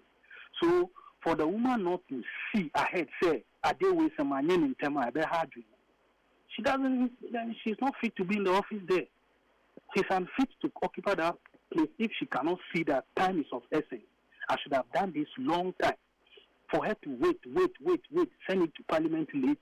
The district wasn't created in time. Then we came out to say that, because I wasn't able to do it, you people shouldn't vote. That is incompetence. And when we come to another part of the incompetence, there is the same 2020 election or declare a result once. After that, the official website or change figures or change figures over 6 times after your declaration review or changing over 6 times. And we can foreign media's publications. You know, 3 years election back and your declaration and I'm change. Find your mind and create anxiety. Any a lot of the system to the extent that by then the former president Mahama have to take it to court for election petition case because of the declaration now. Why mistake or kind of change or kind of change because of that they have to take her to the Supreme Court. So all these things under incompetence. You don't say Mamino or Nini or your office or then on her own discretion. Time on fat time, she can wait and do anything at her own time, whereby it will end up getting people not to have representative in Parliament and so on. And yes, there will be bias, likelihood of bias. Likelihood of bias. If you do something over time, if in the way I casa, the way I did, the way I sang, the way you dance, for over some period of time, everybody knows who say na ya dance you. Yeah, they will call the assassin. Hey, I want to be dancing because we dance different. So likelihood of bias. Who say bossman say, and son obey commissioner or trust on Yoma Baby or Facebook and Twitter. And Yoma Baby say, I couldn't say NDC in 2016 before the commissioner. Or see NDC, there will be a decline of the NDC or Kare or one of the posts or one of the posts. So see, there will be a decimation of the MPP or Kare. And on the campo of predicting say 2024 election recently, NDC will be humbled again before our commissioner, and it will be they will struggle to be competitive. And the Obia or Kasasa ni tone any the way he has conducted himself on social media and things. Don't say there was some kind of a political leaning or favor one political party against another. And to somebody like that, why do you give such a person such a position? Going for after say more appointing in the company, the way of Kassan, the way of Yenadian, 2019, Okasemi said NDC posed a threat to Ghana's democracy. Okay, one of the press conferences, Medina Kanwa call presidency. Or see NDC party, it poses a threat to Ghana's democracy. Who are you?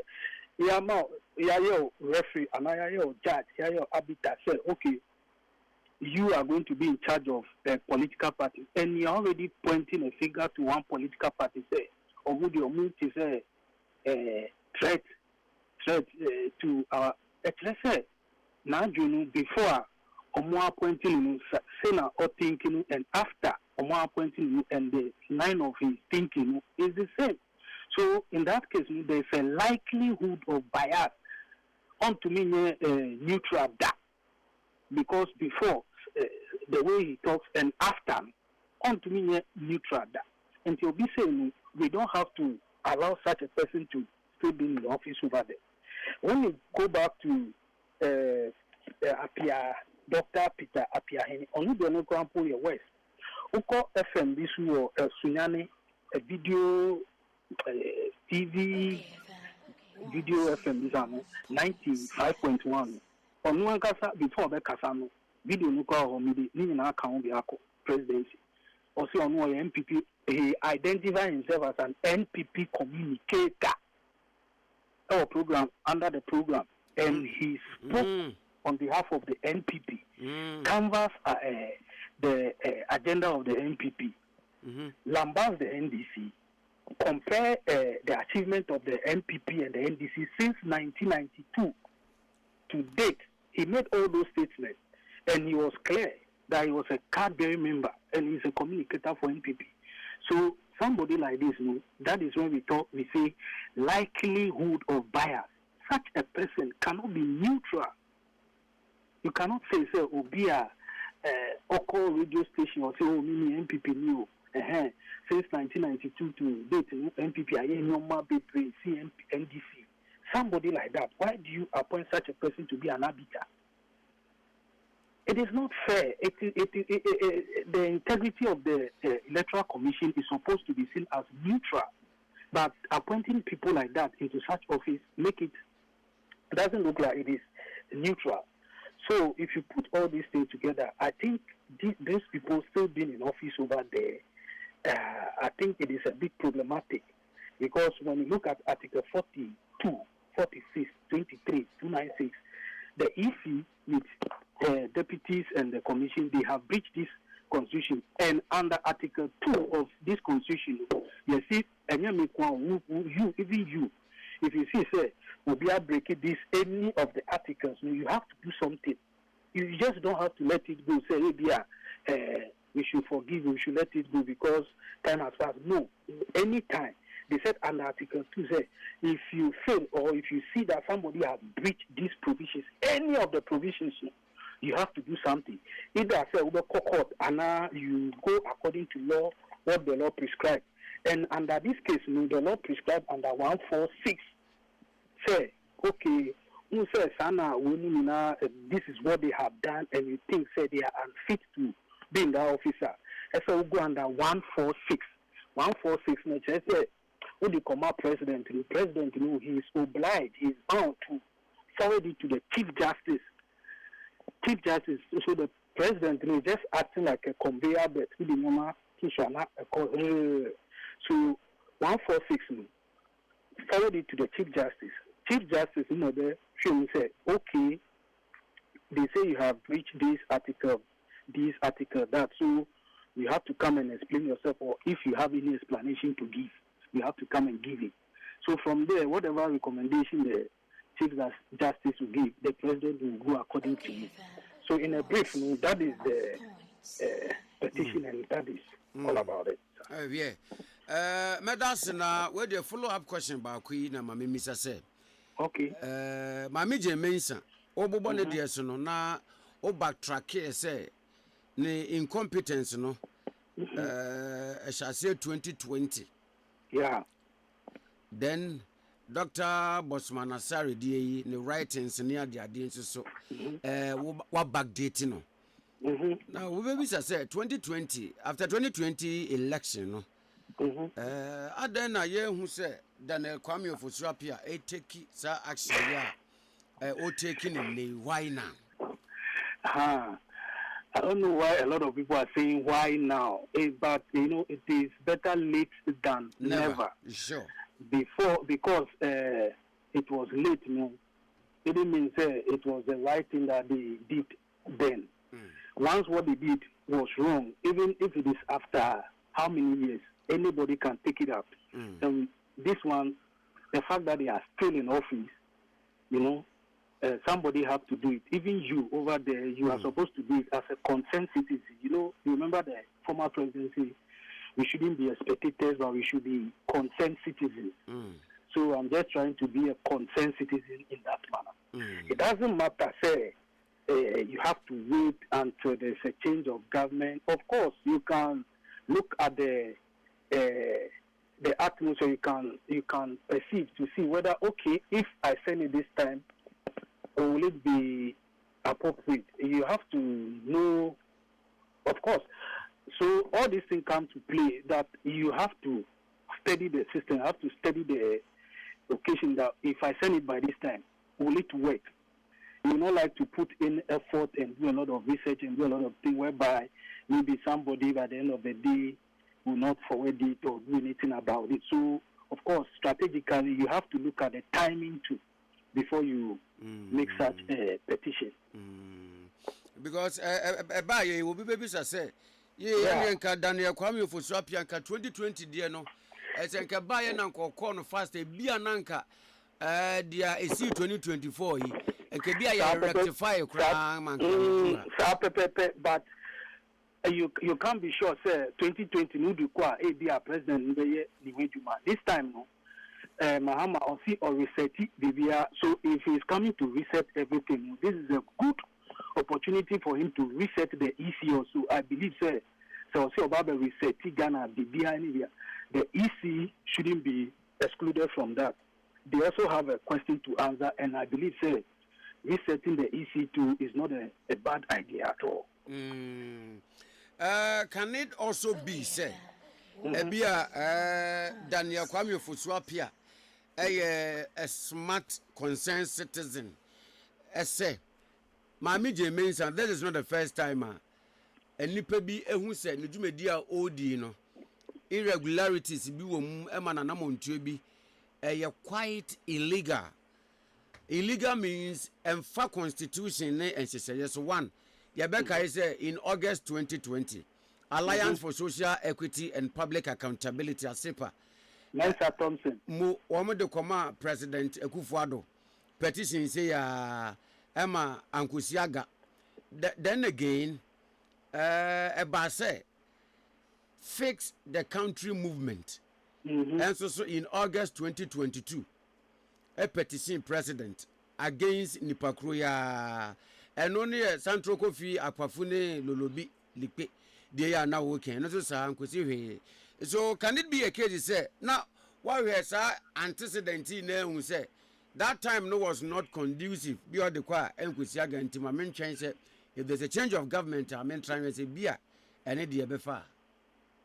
You are not far from the truth, but those people were not the only people. If you recall, you realize that even Franklin Kujo, he is from that area. He has been on this case. He has even sent into the Supreme Court. There was no favorable outcome. They said they don't have jurisdiction. They should go to the High Court. They went to the High Court. They didn't get anything. It was thrown out on technicalities and so forth. So, like I said, it is all about the timing. Looking at all those things that you have mentioned, the ASEPA, the Fix the Country, Franklin Kujo, you realize that it wasn't a conducive time. You realize that it wasn't the right time to do such a thing because all those people, I think they actually have merit in whatever petition they sent to the presidency, but it wasn't acted upon. So when you look at all those things, one would just think, okay, let me wait, let me relax. Surely there's a change of government. These things, breaking of article in the Constitution is akin to a crime which doesn't have an expiring date. You know, when you breach any of the constitutional provisions, it is akin to a crime. And it doesn't have any statutory limitation or expiring date. You can, after even 20 years or whatever, once you can prove it, you are not beyond time. So it is strategic for me to actually wait and see, okay, let me wait if there's a change of government. And luckily, here we are, and this president is determined to reset Ghana. And I think he's on the right course to reset Ghana. And I think this is the right time for him also to reset the Electoral Commission to bring some kind of confidence and fairness and restore the integrity of the Electoral Commission. Because for now, as we speak, you see before the election, they were doing some polls on the integrity and this thing of the Electoral Commission. It was low below. It came to a time it was 30, less than 30. So this is a time for President John Mahama to restore the confidence and the fairness in the Electoral Commission by resetting the Electoral Commission. Especially 2020 election, you 2 years now. Oh, had different figures. Electoral Commission said they okay now or they on the website now. Were you surprised? Say after that incident, no, still the woman was kept at post. Were you surprised? When you actually look at the 2020 election, there are a lot of things that were committed then. Because even the woman, so that is why it all comes back to the timing again.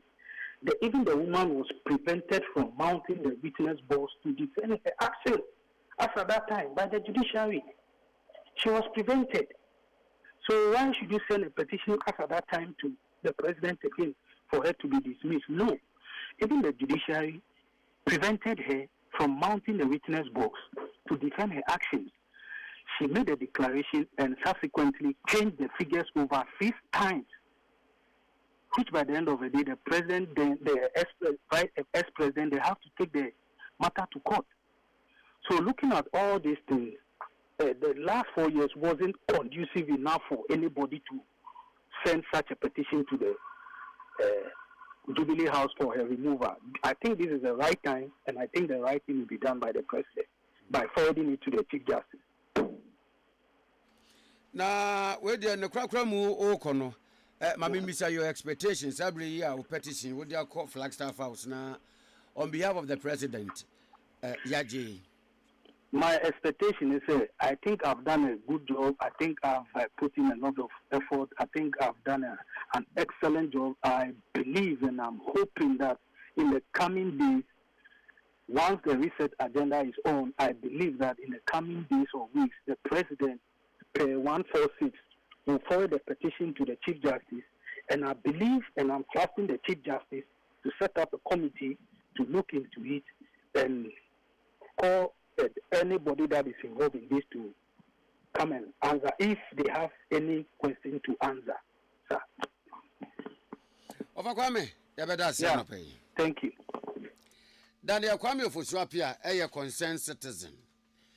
On a watch petition, Esimu pam, Diako Flagstaff House, the seat of presidency.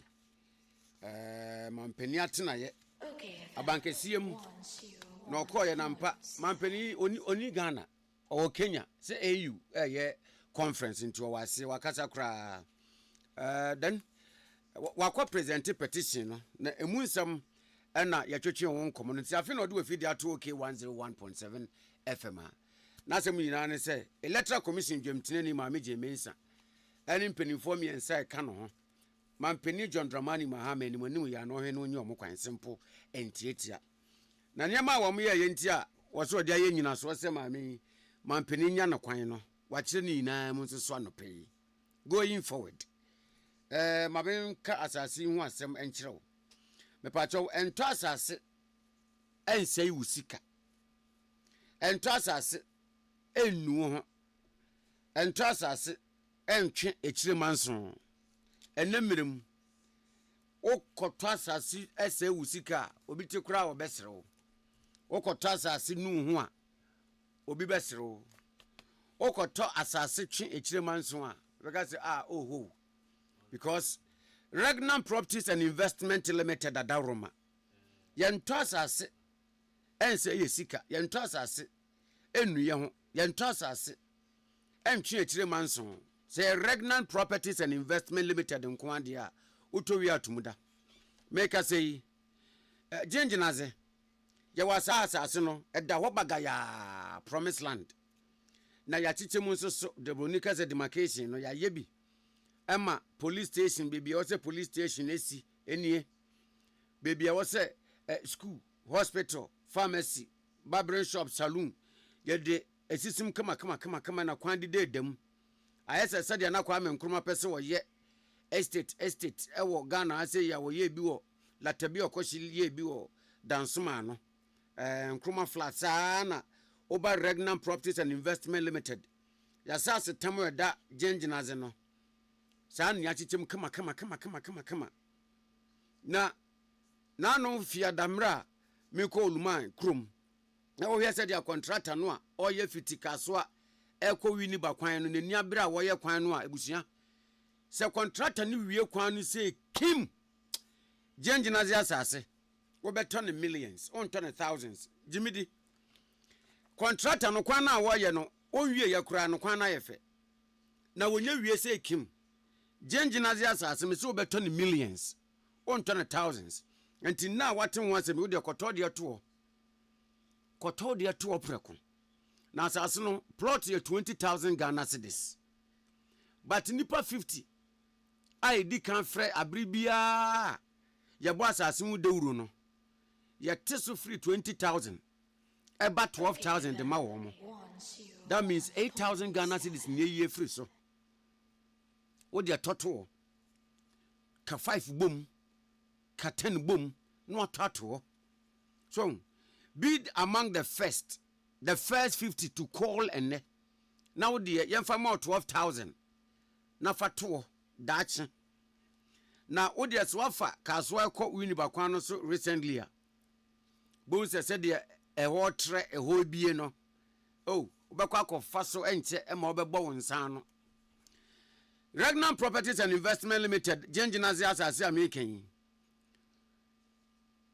site plan any indenture are you ready uti akawie ya na ye de ahye wonsem ena wukwada na memene de bia no wobi bi opese okwa asase no so kohwe na wo kire bebi a opene ye de ne ko to wo kina wukuo ene memene da se anopa 8 ye do beko na wo hwehwe Regnant Properties and Investment Limited nso a kasoa akweli wo tra new market ne pe ye wo ho ye telephone numbers a wo be frɛ na waka the first 50 no ho ama asase a ye tonu 20,000 ye bete so de ama 12,000 no numbers nini frɛsesi antisa obefrɛ no kotoso 51 kura na adabraka ahwe ane an consider 0549 atro 54 45 10 0549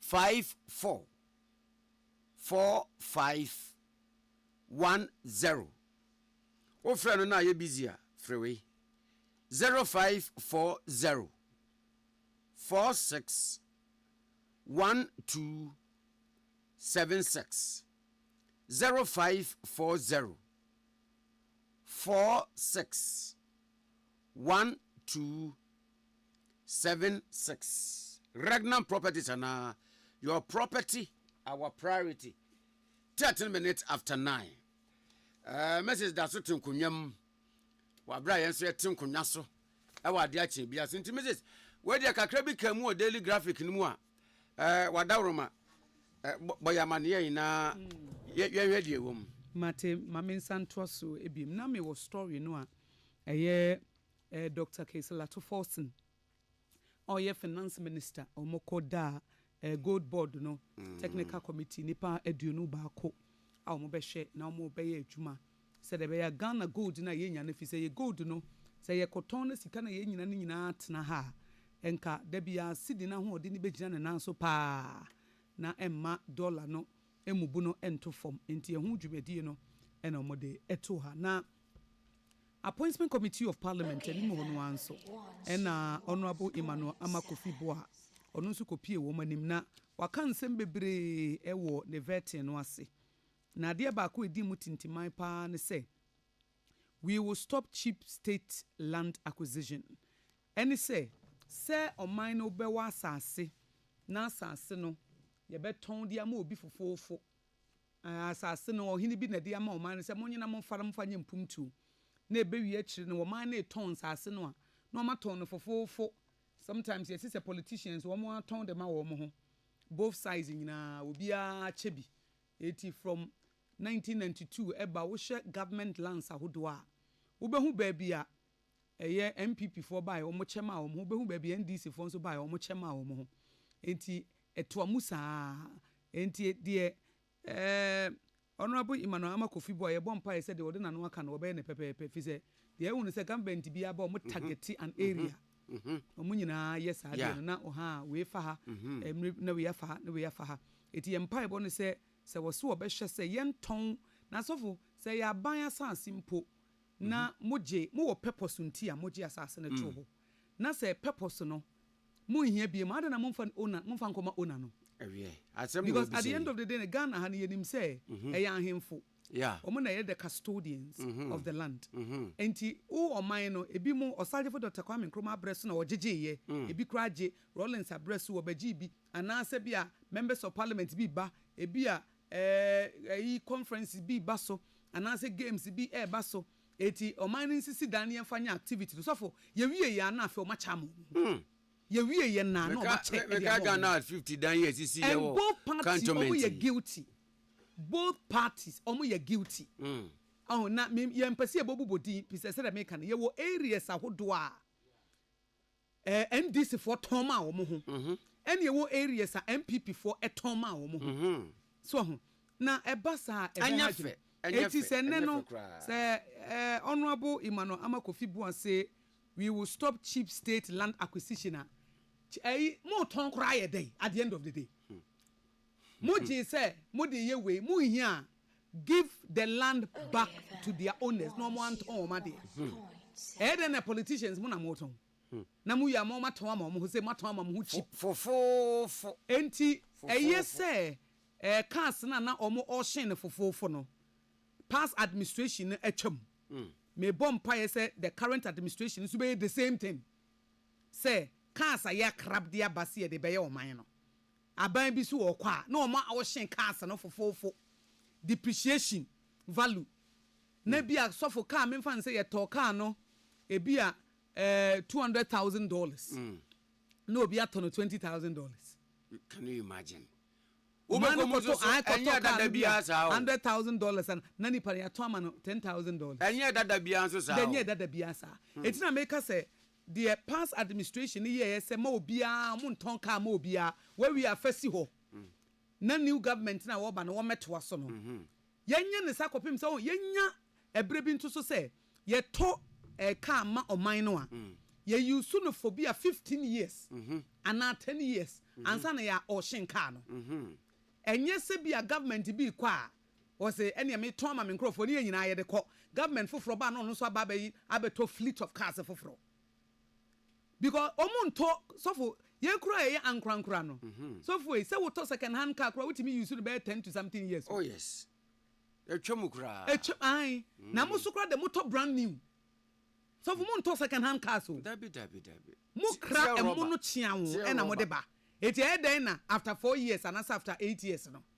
na ya take car bi a ton $100,000 ya tis wa de about $10,000 ni aba beton obitimi to car 5,000 Ghana cedis. Can you imagine? Can you imagine Land Cruiser? Obitimi to Land Cruiser 10,000 Ghana. Na prag ya cry say. Enti the almost so omo ye no. Omo nto aso saa. Uye na okwa gise.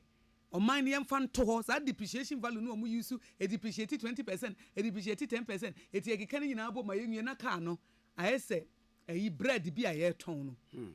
Entwam na ye besre se yempe yenya specify years be ye top brand new cars ba ye be use car no for about 10 years after 10 years there obia betimi ato nye politicians nko a wo sika nko a de betimi ato ya auction publicly there be am auction ye secretly yente gisa mo ho a publicly na de obetimi atobia na akwakoto na okọ eti se enne papa hyeyebo se bana wo ba no we will stop cheap state land acquisition ikora nye cheap no na yepe se yepe se mujai ton stop no na mo de ma owners no na omo ankasa eye de omo yefi se aba no wanyu so amfa anye wo project de a ende wutimi mfa mo obi so amfa nkosi dan the private property na won kwotena so for enu eye na sam a okoka ya na Konadu Agyeman parliament how ye correspondent ye former first lady wo ha se ya ono nso so waso kwame ne emfa konya nso ne enchia ye former first lady na Konadu Agyeman Rollins the ageless and superwoman mama no you ne ho of still na opɛ life nso odaso di asa na ne gi ne ho na ne gi ne ho papa anti Mrs Rollins on fa kodwe ntwunwum ni agro kra ejaja ni osomu dia kodwe 24th na ne dress ni ne duku no ne duku ne belt na ya na ode bom no na mam ne pe life mam ne pe life opɛ life ti babia Mrs Rollins obia no ye chia no Mrs Konadu Agyeman Rollins ye chia no pa na sofo story ba ko bi nso wa ha Mami Elizabeth Ofosu Ejare yes we the Minister of Trade, Agri-Business and Industry wono no Sabre wakona office for the first time say sofo obi akona office for the first time ono so akona office for the first time wakwa take charge as Minister of Trade, Agri-Business and Industry for man adwuma wo mo adwuma no so we already papa ko de ye aso na sofo trade no nko aye adimu agri-business na so kra aye ansa na industry no eno so kra aye de a whole new eti yen wish wo mo all the best say nyame be mo nyansa na o man eye ma ye nyina nti da bia me kasa we should pray for our leaders. We read the book of James 1:5 for sis will be lack wisdom. And what comes from above is above them all. Eti ye wo wiase nyansa na ye wo nyame nyansa. Solomon so for so obefa ahini no ka che Nyankopon say onyame busa nsa de no person mama wisdom and understanding na me fa lead your people. Leaders no more but they should ask God for wisdom and understanding. If you say nipa bia wo limit. Nipa bia wo limit. But we serve a limitless God.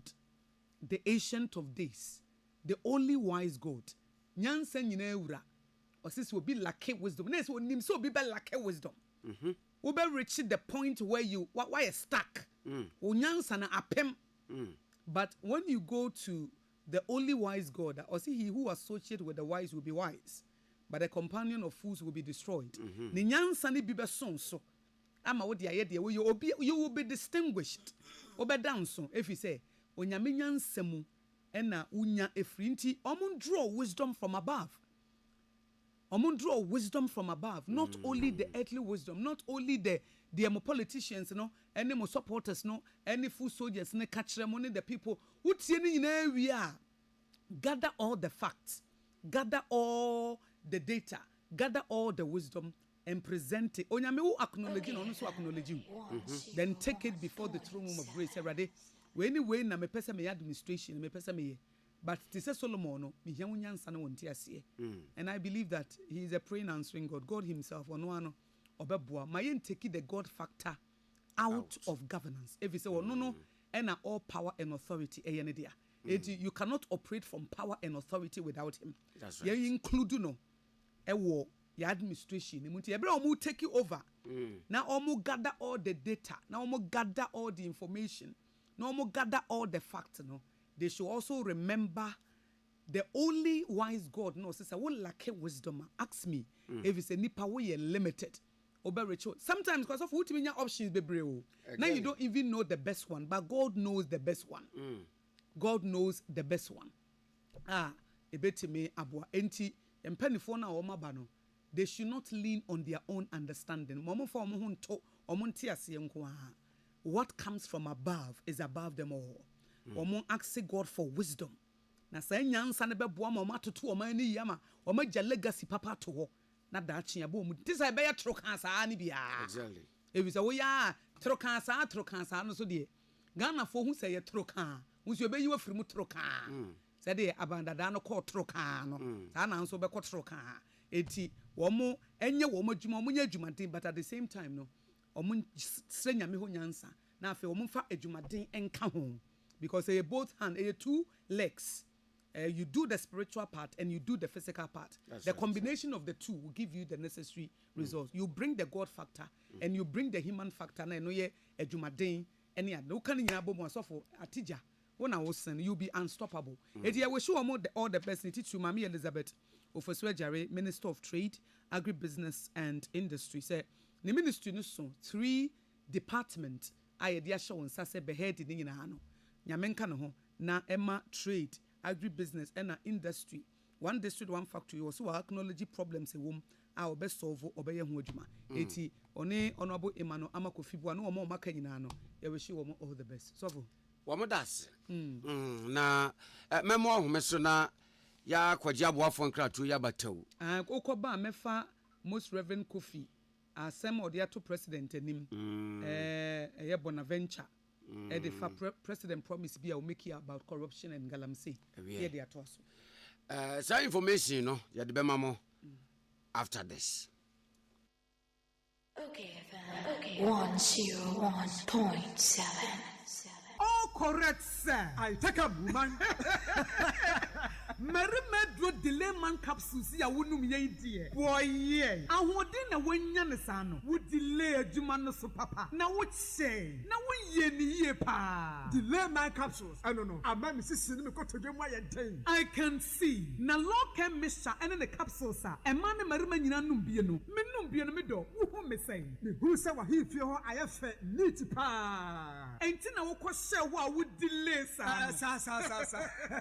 Local mixture and the capsules means so a feature chromo yaw biem mura se wo be delay kra no a means no be man na wo baby a wo be hu dia wo mpe ana wo beti yaw bi e wo ho baby a no fa local mixture esia no yare bi te se gonorrhea white syphilis and the keka ho no wo bi a woni ntime nyi da entima local mixture and the capsules e me yin fru e wo heba e pharmacies nyina mu dodo afre 0242 133 577 Ana 0248-619-999. Local mixture and the capsules. And what's that there? In kind. Best Point Savings and Loans. Best Point Savings and Loans sika krabia wo mu gina wo mu na so pampe na awieye mre yi mu a wanhwe ya na sika krabia bi ede asokwa ada na wachenchene nti ene sese wunya sika krabia bi ti se Best Point Savings and Loans omuda so a eya adwumaden atoto sika sem amano awie peye na enhyehyɛ pa wo mu ewo mo customers ye eye bocho na foforo kra wo mu ede aba monten eye Best Mobile Banking na kyerese bank no na wo ye no wo phone no so no enu nti se si ade se yesa line tintintin anase wo se wadachi e wo sika krabia hode eni ho bio na ani kasem akon eka ho ne se wo betumi asende sika asan agisika e wo phone so wo betumi asan atua wo bills ebi etese DSTV Go TV Star Times Empo electricity bill any water bills nyina no wo betumi atua afi wo phone no so wa bra wo ti baabi edwodwo na wo mpehwei ede na wo be enu nti ye hia ne se wo bebu account e wo Best Point Savings and Loans na wo wi a na wa dial *277# na wo demukra Washe banki na ye fofofo sa no Best Point Savings and Loans ya makofa Best Mobile Banking aba Jimmy so say wo phone nie wo sika suni Best Point Savings and Loans. Best Point Savings and Loans. Your dream, our business. Okay, FM. 101.7. Yes, Damase, Mama Kwaba. Yada so tinkonwa so e wade achi bia live on OK 101.7 FM. Na abasoba ne majapa yenti Best Point Savings and Loans. Aye je wo monkrato yi. Yensanso ensisu biewe. Se enemre mu de yemfasi kanse yebotom kufu. Enemre mu onamwa. Sika ye de se ye hu kufu se mekotade na sika ni na dabi. What discussion on Cotonia Mandion and Zimbabwe, dear. And then Yanka, oh, qua, Nema, who could tell you. kajisika na pa wo paswa e de do achi best point savings and loans say very simple transaction bi a opesa wo ye e de sika free o MTN Momo Telecel cash ana Airtel Tigo eko o bank account wo best point savings and loans no very simple the answer obebo 277 hash star 277 hash star 277 hash na ensese ya ebedisi no nyina no die kire kama skadodo opese wo free o MTN Momo Telecel cash ene Airtel Tigo mu edeko o bank account mu no katweniti na skodon akotom senanse wa hu bi ache so obi se me pe data me pe airtime no wakoto na wo scratch akoto wi abonsi na ni abere pe coins a wo de be scratch no wabobo eguso me hu bi ache me because me ye bi ache they say best point savings and loans adawroma best mobile banking say ya wo de abayi ubetumi ato airtime any bundle data our phone so very simple no person will tell DSTV Go TV Star Times Box Office ECG and bills be our person utia bills be our person utia very simple best mobile banking which me for switch and simple cra and be a walk shopping and fatika bumu nse ho obi betumi atu botume ya wu best mobile banking usika ni na aguso okota ade wo shop wa na wo de atua kama reliable and convenient as well as easy nemom hyene nso se fragadamfo no okrum best mobile banking yemfa nji sika mfiri amanone best mobile banking yemfa nji sika emfiri omanfoforo so enka boyi entremu bia wo pe bia no frɛ ye number yi wo fra eye free yento teku anasempo apo wo credit so nte Okay, FM. 0800 50 50 50 8 0800 50 another 50 another 50 and 0800 50 50 50 best mobile banking and our phone near usi kansu near 32 minutes after 9 my yanko ahomano so na yanko ya adwuma yi Mr. Thompson executive secretary de ma asepa yene no emonkomo you Thompson mache you mini amejemo so pacha fishapa nyamya domode ache danyamiase modin komo bi bai na if my memory serves me right in August voice no from Kakranti me bacha afedia ye baby from Kra tama me tenko kai still no yeah from oh so I'm struggling to hear you me tone come but it's not loud enough in the course of we know then our kabibi na mantini na say so yeah manage me pacho yo in August 2020 and mama mo home so say en kebeya the mampeni then ex-president Nanado enema bia mo hu yefa electoral commission chairperson mususu say en kebeya mampeni dada Nanado enya no kwan na esase mo kwakosi say yo me that say mama chair with you for and okay the kind say noma ye gina so a day petition comma o mampenia na oteso samre no was na ye di kind the petition akoma shraj say yura Jim Mensa and your papa boss Manasari your constitutional requirement under Article 286 it say you do the position be to say EC chairperson, I was who could file your declaration of assets and liabilities. The Auditor General's Department. Not yet to her. And Sana Wako, I could do Duma as EC chairperson or deputy EC chairperson. Yep, Pau, your mommy Jenny Mensa in 2018. After 2020, 2 years, na mammy declare assets and liabilities. Yet the whole petition, a command Shraj. Shraj, in the course of Shraj, if you no much the Kratakoma, your mammy Jenny Mensa says, yes, a petition be. Say, what the year EC chairperson? In film, you know, won't declare assets and liabilities. You know, the Padoro do our into a china be a free position. Why you know the Padoro when ya near to me who say, opposition, no, what the Yajuma or minor, and also the Yajuma go bottom. Shraj actually a crack takoma, mamma, say, a move you share, Ninkrata Mupe, no dreamy car, echo far forms, or Auditor General. And San Oko declaring assets. That is 2 years. What kind of constitution is say you must declare before assuming office? Article 286 is very clear. You are boss manasari so sa. Or also, or assuming office 1 year 6 months no declare any assets. Or no so your petition call strategy if you moon strategy must say and papano. When declaring assets and will take your office.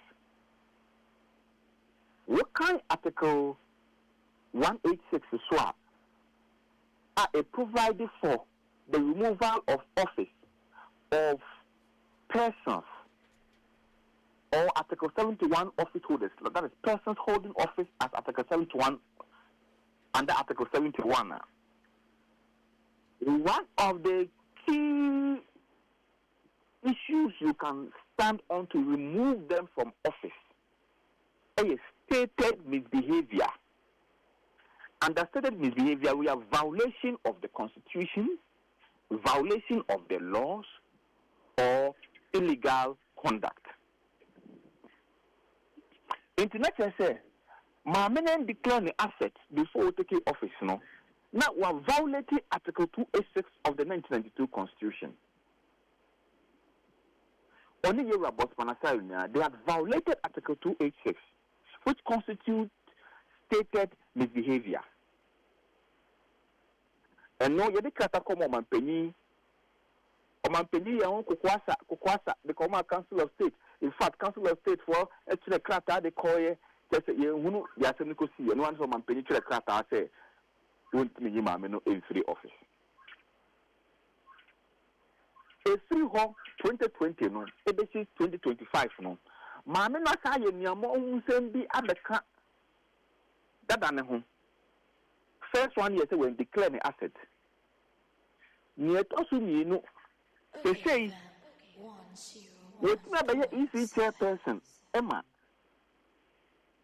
Constituency from South 2020 year beto aba.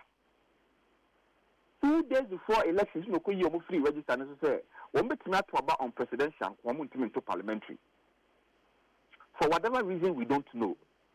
Emma South for it now says, if you line without representation in parliament, and now the Constitution makes it very clear, legal, you know, parliamentary representation.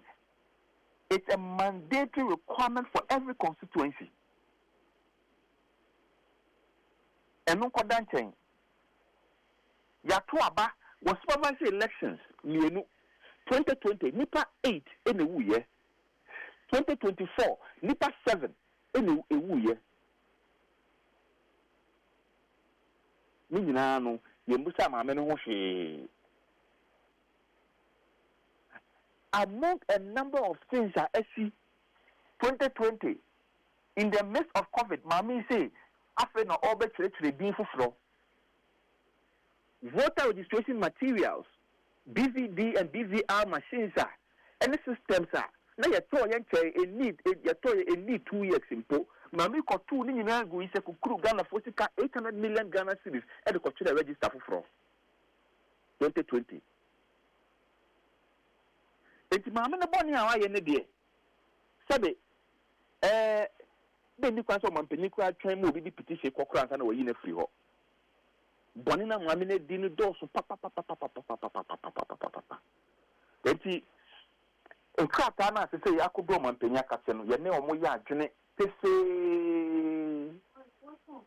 ye ne omo ya adwene pefe e wo se yi maame no e free office enye ono nko a one boss manasare omo mienu e wo se yi omo free ho na ye di obi a obetimi aye adwuma in the interest of Ghanaians obi a obetimi respect the constitution of the Republic of Ghana no omubu na ye mra kunini a ye de bo man no ho ban no o metietia so near this anipano, don't remember, Mr. Kakra, were you surprised when the ex-president Nanado and his administration seemingly exhibited as a almost shield, owing to the Awakeke Kaina and Kayatan Tamount to dismiss her?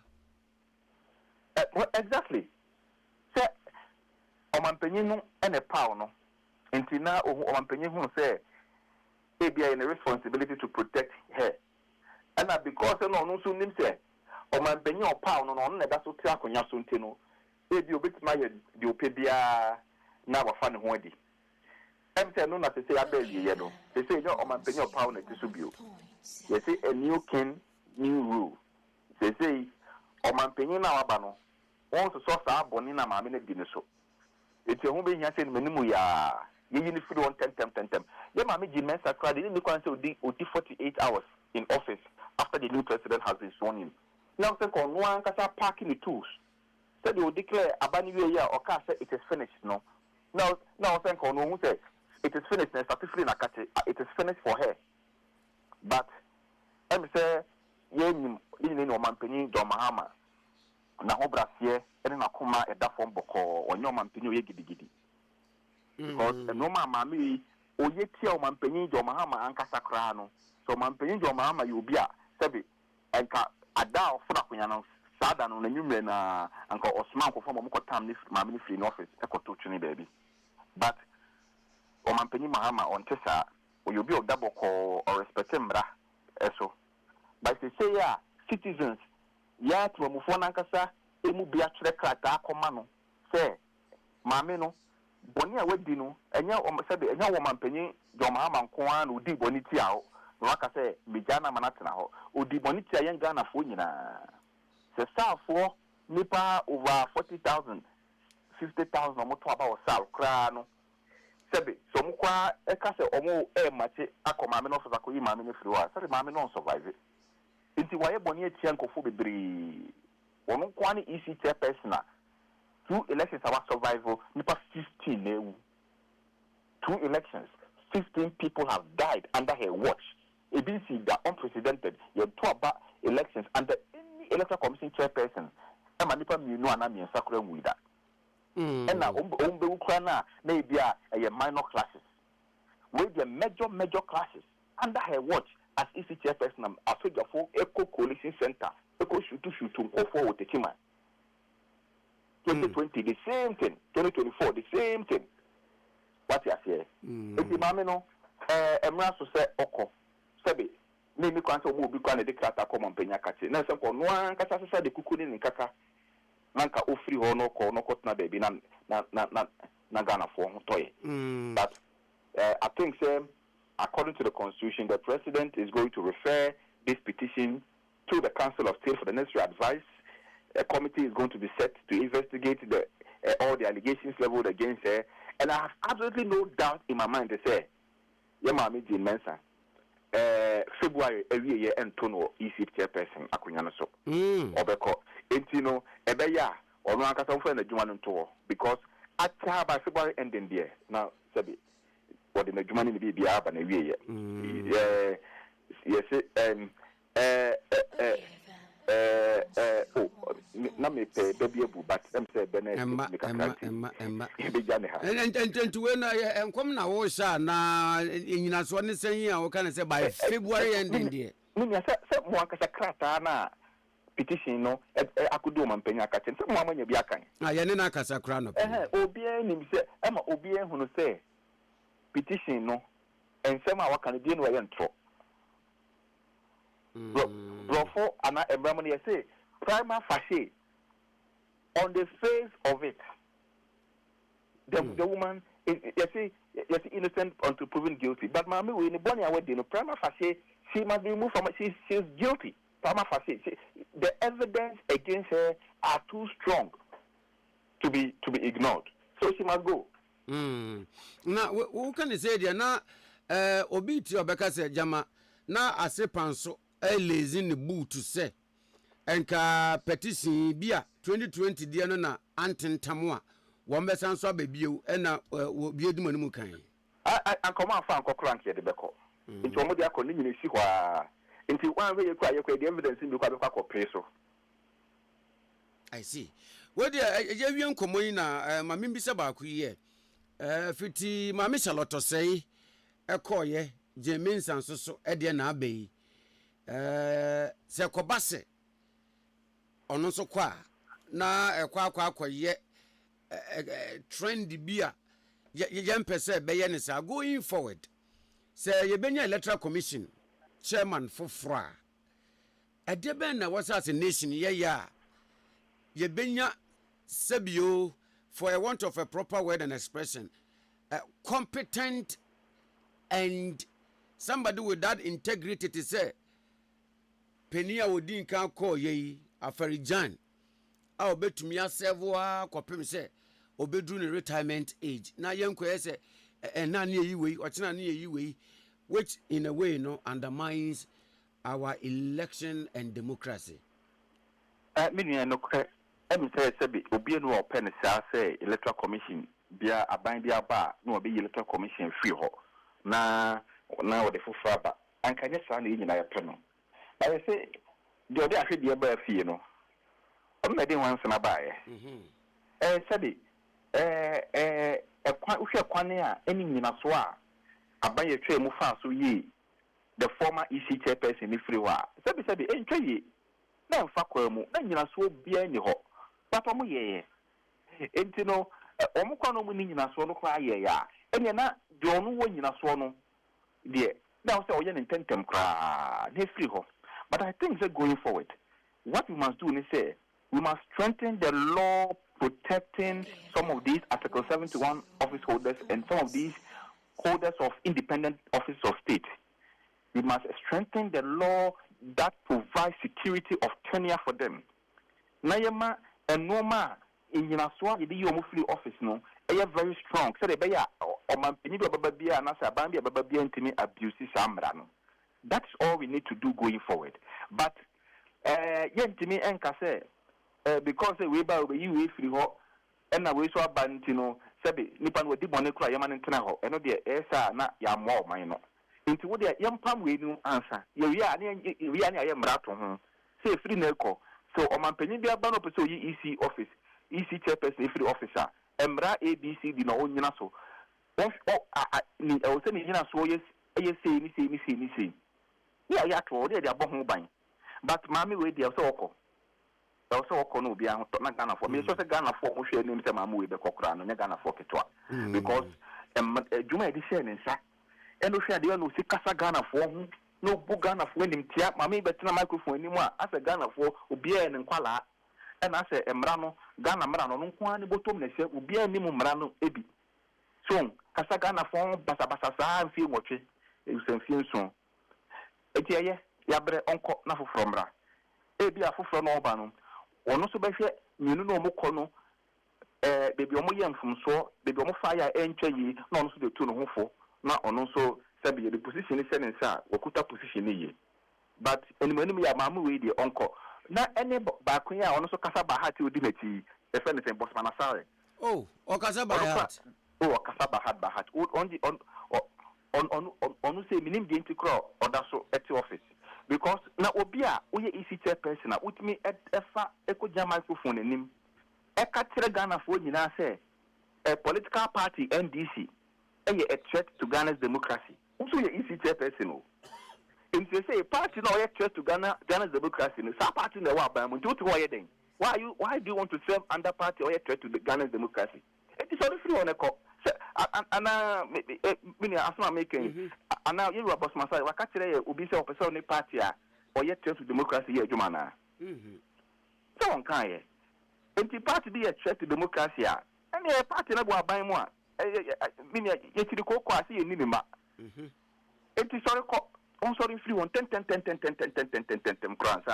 Your friend saying, the BCAC. What you say? Next time, you need to position beer.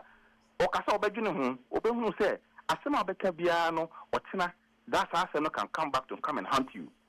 What you say? Into one of the on there, or not, also, Sa Udi, Mammy, and Mamma Eka, no, not be defended. Mammy did Ghana for them, no, not be defended. No, a family, no, a Casapa hat at Ghana phobia, Jonas one sorry, no uncle. And Sana Minoa, Ekufado Sasso Mokoi, so, Osho, current leadership of the EC now, and said, I will say, you are Mampini, what you move, Ghana for you, any idea said now by a Chomu President Ekufado. A transfer or your Unipana, a dear friend, indiscretion, one affair. Sure, how can a sitting president, wouldn't say EC, no, and any tobacco? You have a chairperson and several commissioners. How can a sitting president be the one who appointed commissioners? Oh, you know, when you chairperson, oh, you commissioners, oh, you know, and commissioners go in and for the appointee. What you say? What sort of extreme indiscretion is that? In such an independent office of state, that the neutrality and the objectiveness of that office must be protected. Ekofa or party, your friend is a patron. Your friend is a Buahin or Sewan. Ebe director of IT at the Electoral Commission. One of the commissioners. If you say, oh, MPP patron, I say, your friend, the MPP, and do buy a party electoral. Also, so it is not just the EC person who must go, but the entire commissioners, the entire leadership of the commission must be dissolved. A new person is appointed to take the helm. And we'll admonish President Mahama say, in appointing the new chairperson and commissioners of the Electoral Commission, he should not follow the footsteps of President Akufo-Addo and appoint known party people to the office. He should appoint objective, independent, neutral-minded persons. Na yewia ya yemra e dia tohu na Ghana for obi a ho atono. Yeah, but that's now we have Mampeni John Dramani Mahama appointment here. I think that the president knows what he's doing. He's in firm control, and all the appointments are top notch. And said on what kind in Volta region over the weekend, no, or say the appointments are made out of competence and merit. It is so far. All the persons who have been appointed by the president are people who are competent and people who merit the position. And the president is doing the appointment with his conscience, with his experience as a former president, and understand the nitty-gritties of the various sector, and he knows where he's placing everybody. I think that the faith and hope Ghanaians had in the president and voted massively for him, they should continue to keep faith and have hope in him, and know that the president has a plan to reset this country and put this country on the right path. And so the president is going to deliver. Thompson, Mr. Thompson, Executive Secretary at the Ma Asipa. Now, Yaka Asipa ya. And Yokukitwa, Asipa and Yokukitwa. Alliance for Social Equity and Public Accountability. 2020 and Wamusha say shares Uncle Muyasi. Mamiji Mensa, the command Mampeni Dada Nanado. And Uncle Sihe, and say, and they concerned citizens, so somewhat. Ediababe drew Smensia, na Nunduabo. 6 minutes to the top of the hour 10. Yet as what in Kunyaso, Ewa Diachi Bia. On OK 101.7. Mrs. Now see young Comrana Kaba Kubi. I so for story be war. say Dynamensa and a Troy. Yeah. Center spread. A war. Daily Graphic. A Metropolitan Archbishop Emma Accra. Most Reverend John Bonaventure Kofi. Ena Odiato His Excellency John Dramani Mahama nim say on Anna ne ese o mine polluti lands. Ena say sikasem. Eti ukan brofro say we voted for the president because of your commitment to serve the people. Do I for Freemason? Akwa Freemason. Oso ntimi nsuma wura no mienu.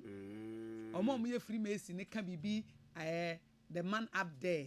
And I say the day it can be the man up there. And I say the deity. Almost nonsense. Nonsense. Nonsense. Yes or nothing else. And yeah, obi penyini bi the man up there, a spirit, the greatest.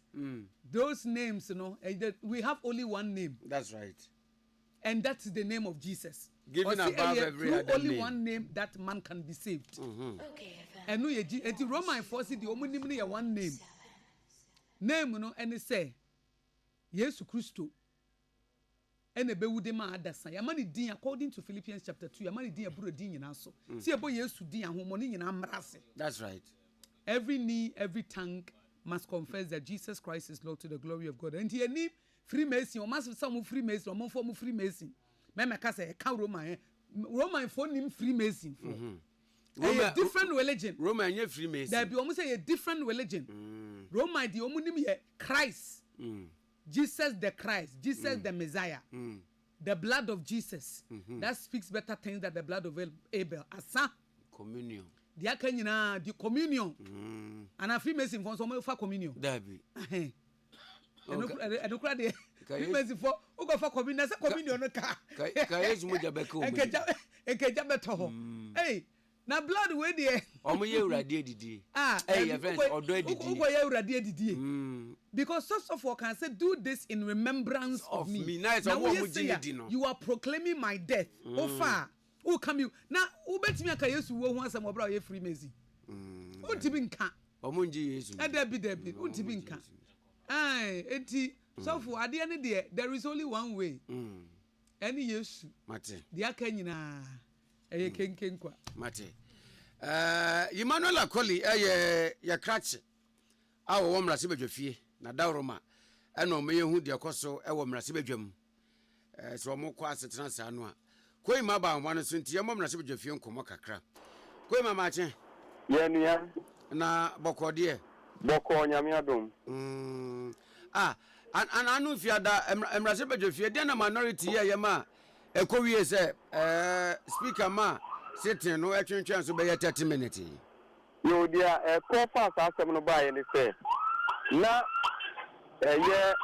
majority leader Honorable Mahama Yariga na all the business statement eno na otwi a ye wremu yi sitting no nsema omo ebeka ene nyema ombe hu adwuma no ena odi betudwa nti owie ye no ena yes say wo question bi na say wo ja bibi wo mu ana na wo betumi aye wo comment edu hono no ena minority for chance from ye didi say no ablikuma north coalition no government business and the did omu ye di papa na dede no omu ye ni ntina ama business statement na majority leader did two ja ene so bi wo bibi ka obe sorry I can into aso no let us say dede na minority for ye no na isi anokwan say omo beto ade omo ye ne so e na afin so edwuma na nkasa pa e wo ho Friday no appointment committee report e wo say ye ditum obi te say honorable Muntaka Mubarak ya je no ye yi ne so mbe interior minister na oka ho inti no onu say ne veteran no na e ka report no ho parliament was so much tum na amakwama president akoso won yin Inti minority for me yem pene ablikuma no coalition na ma yem pene no ena ekofa sad de kofa ema omo honorable Andrew Amakwesi Amakwa na oti akunwe mu du baby no na afọ no nti osori fi na akunwe ni mu eko out akra ansana leaders eye minority ni majority for omo ko se be di edi nkomo bia me tru senti ase ye djuma eno omo san ba da mu bioma ene dwedie no eto aso nti u bisa de ekofa asasem no ba ya na eye ablikuma no coalition no minority force se yan collective star results na amfa ne outcome na ma ene de bi omo bebe bia no ene eho mo de enjo nti ema ono mahama yariga eka se o mpenyufo no akokasa minority ni majority na minority for concerns no or the ebeko appropriate authority and mpenyufo enten na o ma hwe kwan on be fa so a minority for so bo beto wo mo yem nti Friday no bi sa mi ade a ekosi eno no na enro nso enra de na sitting ni on appointment committee wo mo betin yi a wo mo yeyi e na wo mo to aso nti mpanyifo mienu ametumi aka won ho asem no eye minister designate Emma Lands and Natural Resources. So the line is gone off. Go ma. Hello? Jimmy. Yes. Oh, ya ti won kapa o. Okay. Inti enra so appointment committee vetting no so na mpanyifo eba committee na enimu no omo ye enan na emu mienu ametumi aka won de no ho asem no eye honorable Emmanuel Amakofi a ono eye Lands and Natural Resources inti obi pie ye no nsema yibisa na de edoso na emu mining and forest reserve ye betu agudie ewo kwaye mu one of the questions that yibisa no na say oba kwan be na ode sa asem no be pass so and this aban is aye one say mining and forest reserves no on be see anokwan na omo ahwe say obi tu agudi e obefa kwan pass di etu eni nti no say ye be ma license foforo na enkofo akọ kwaye mu say omo ku tu some agudi no de enya ade a on be sign amebio another issue ye ensase a eya aban de a to de bia obete na ye say ankwankwe bi akoto aban asase government lands eno say eno nso no omo bebo government lands eho ban say ye ton bo popofo de ama nkofo no ni nyina no on be hwe say on be si anokwan na mu ekoba no say for some reasons ye good reasons was omo to bi ema ankwankwe bi a omo be hwe market value say sa se kono be bi e da say ye ton ene a ene ne bo no be ye sen nti ene ye be value asase no na sani anka ye be ton ene ama ubi no sa pepepe no mo beton sa asase no no aban yinsisi aban nti efa nsase ton no ho no aban sase aye ton no eno nso na no yi ode maye no na afi nso no se ye tu agudie wo nsuo mu anase ye pollute nsuo nkofo ye small scale mining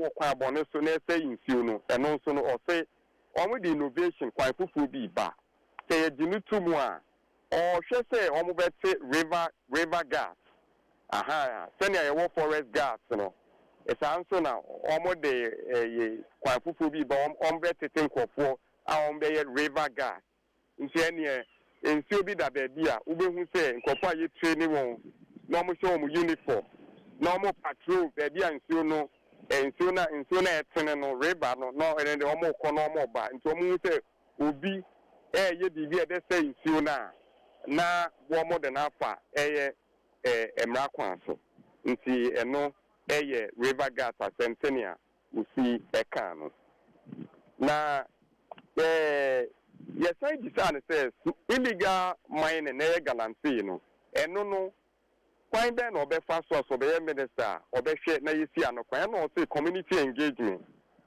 say omune mante na say miamia hodo a yetu agudie enkofo e wo ho no omo no bedi nkita ho stakeholders meeting no mo akyerɛkyerɛ wɔn kwan pa obi pa so edi nya license or the be small scale mining na afei so no ene there be a ye be hu say gold ewo no on be nhwehwemu so mo say saa area yi gold wo ho no mo a no mo ezo no e ho no mo na e ho no wo mo akyekemu inti wo mo be small scale miner e be ma won permit ye betumi di bia ma wo mo na wo mo aye won small scale mining no e wo ho inti no ofo say wo mo ye no saa e be boa ama wo mo a wo mo nya license enko ye small scale mining e wo kwan pa so no mo de wo mo pe ebowura de bia kotu eye form so mo pe gold no eto ebitwa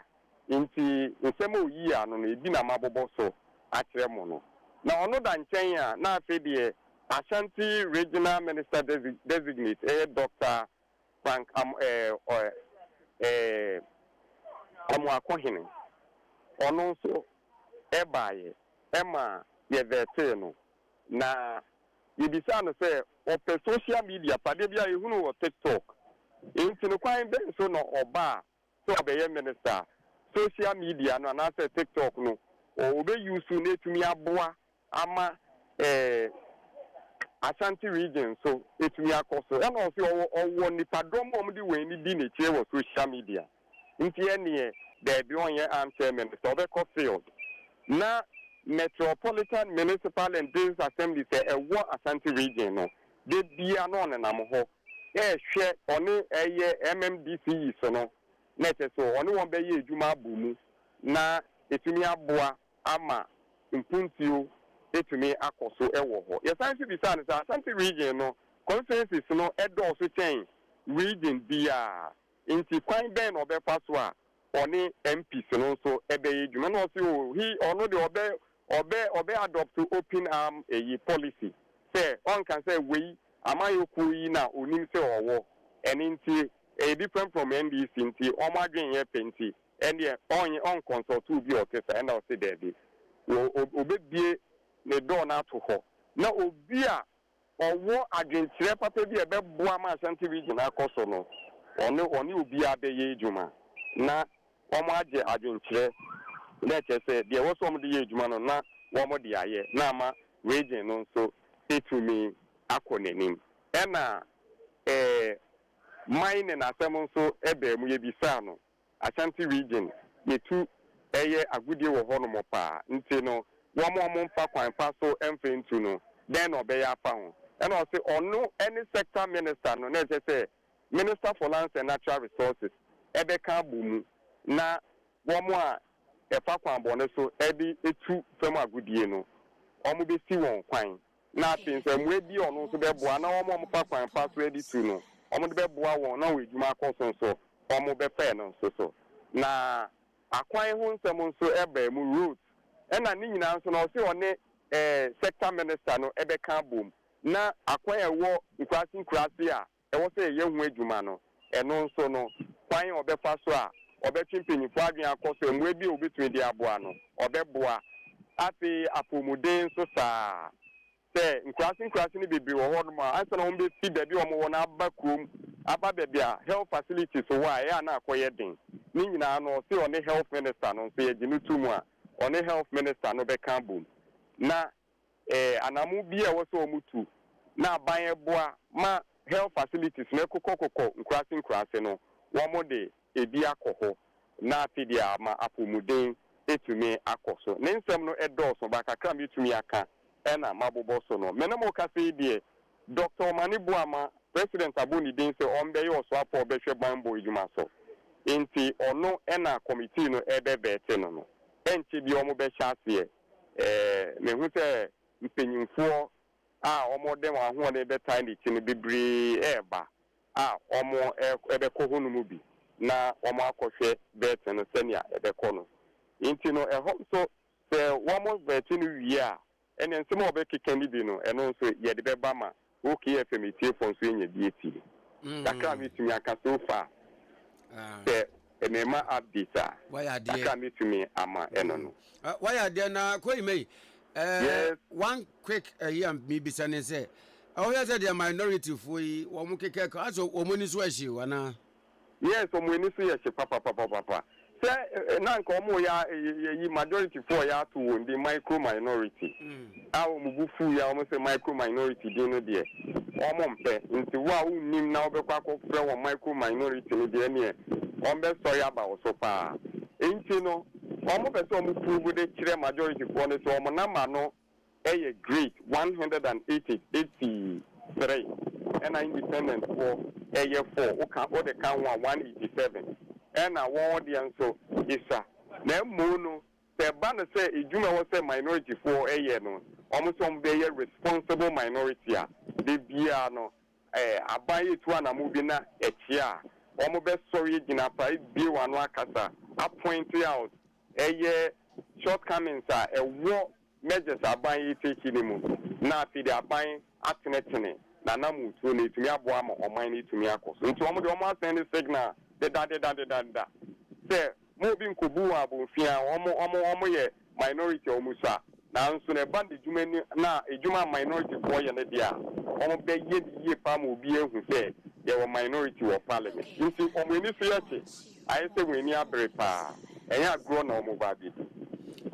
Ima ye better say no pay. Hello ye better say no pay. You okay, Mr. Damas. All right, so Emmanuel Akoli, our reporter from the Ghana's Parliament, and Yatien in Kano. 12 minutes after 10, live on OK 101.7. Ade Akye Abia, and kakra ye kwa no. Ya de nedia ni kogu kakra. Na White Stone Eye Clinic. Sentia ye ni abre abasoba ne meja payenti. Na baby atonfo bon pan no very say ya na ho ehia no papa when the only part about Takario I'm just me promising to see you be an director general. My goodness.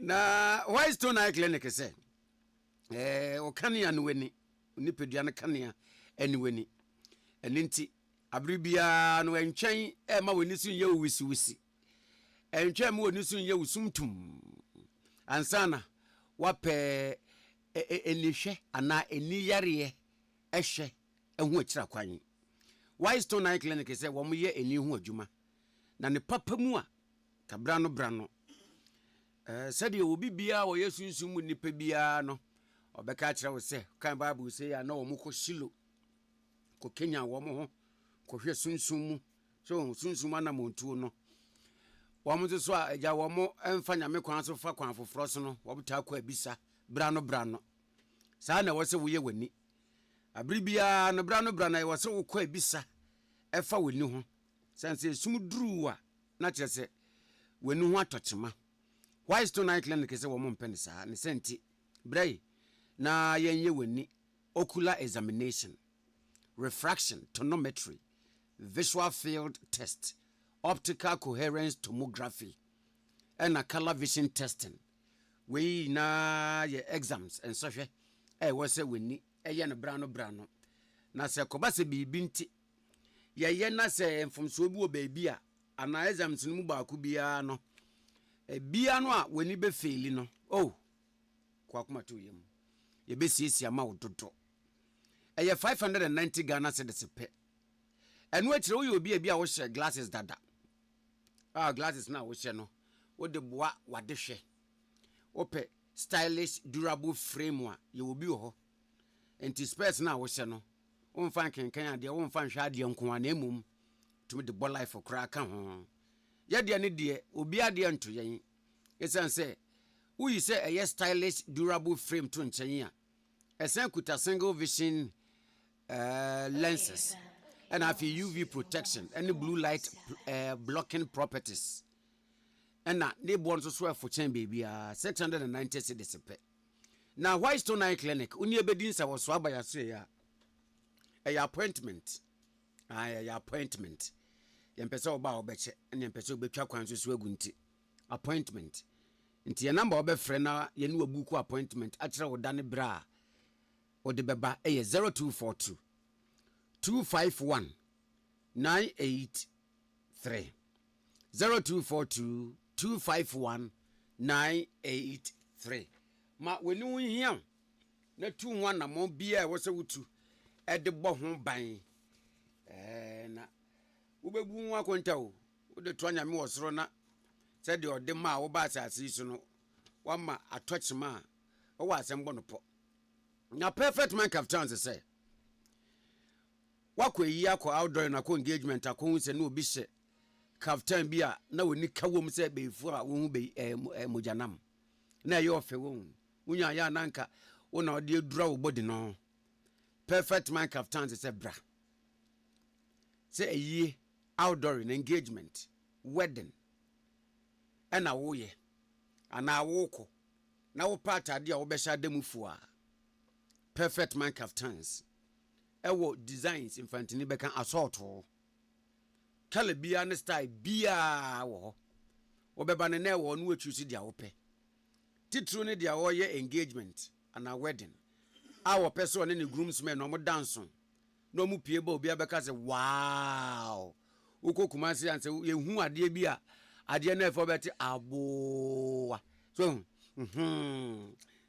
kumasi language perfect man caftans entadepa wo she bia wunhia wunu ate sa adwa yanki no oko St Philip's Enterprise ubenya na St Philip's Enterprise uyi perfect man caftans entadepa eto nchen ya mema hu sesi niam nyina no papa woto a wontu sika ntwene ye papa wo sha nya se odi akate wadeja nko aso na emom wode bo life hoodies top and down jeans trousers shirt suit t-shirt Lacoste khaki trousers material trousers boxers belt shoes any mema hu sesi akade nyina no St Philip's Enterprise baby aya woto no no mukotu o St Philip's ho omo fa ni low ho no ma beto ama wo high wa ko St Philip ho enye yira kwankra aya lolo station na ben Kingsway no oh St Philip's ho ana cocoa board so nkwan no a ekọ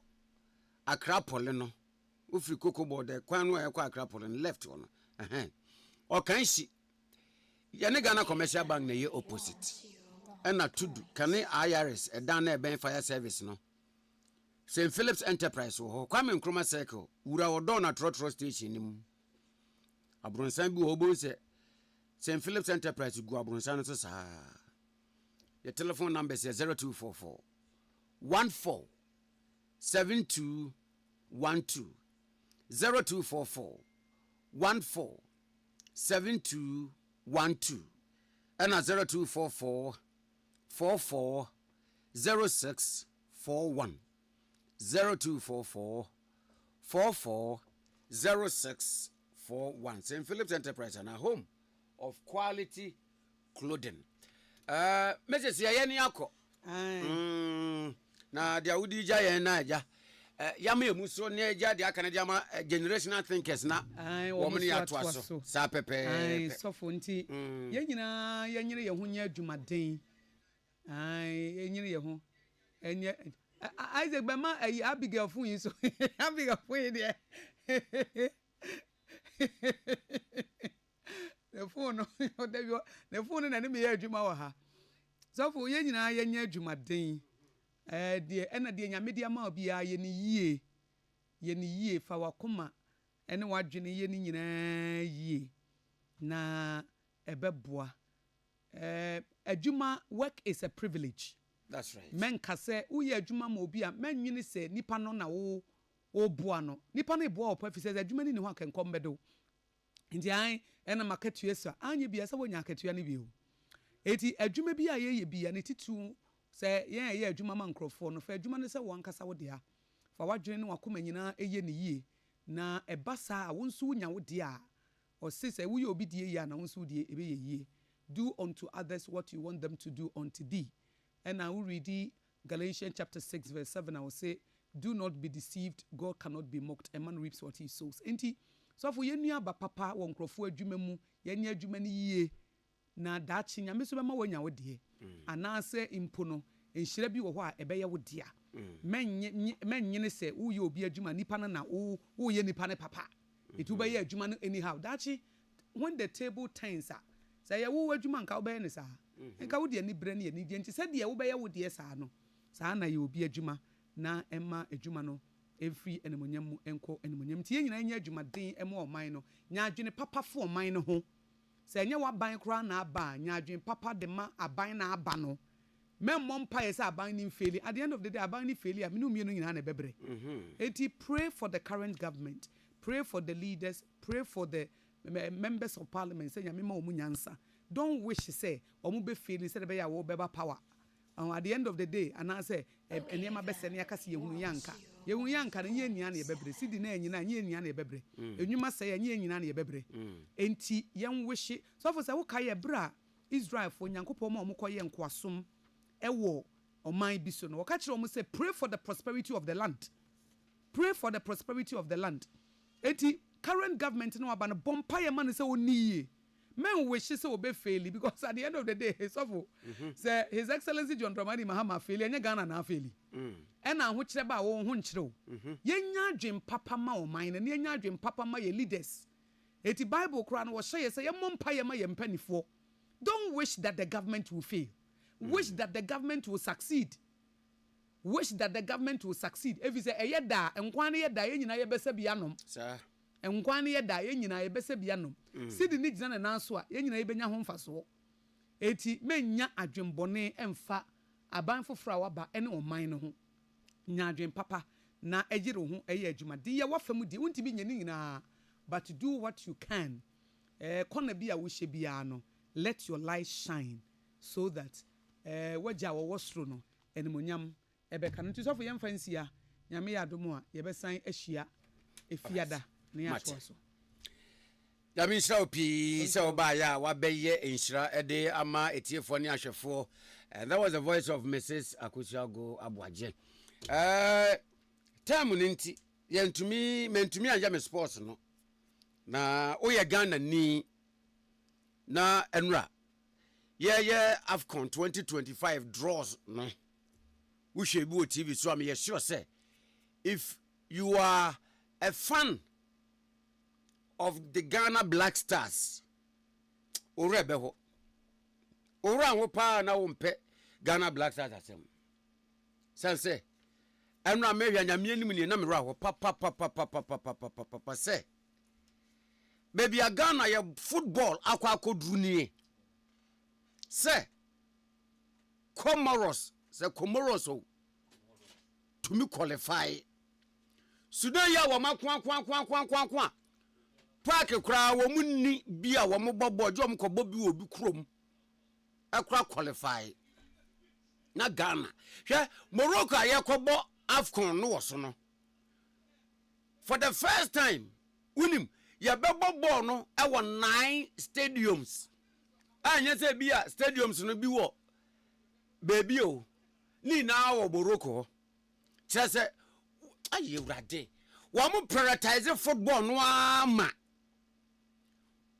wamu pempenim pa wamu nimu nyansa nimu de wamu nya pesaminkum nya wamu pa wo man ni yie ene ye do mesi football administration ano e Morocco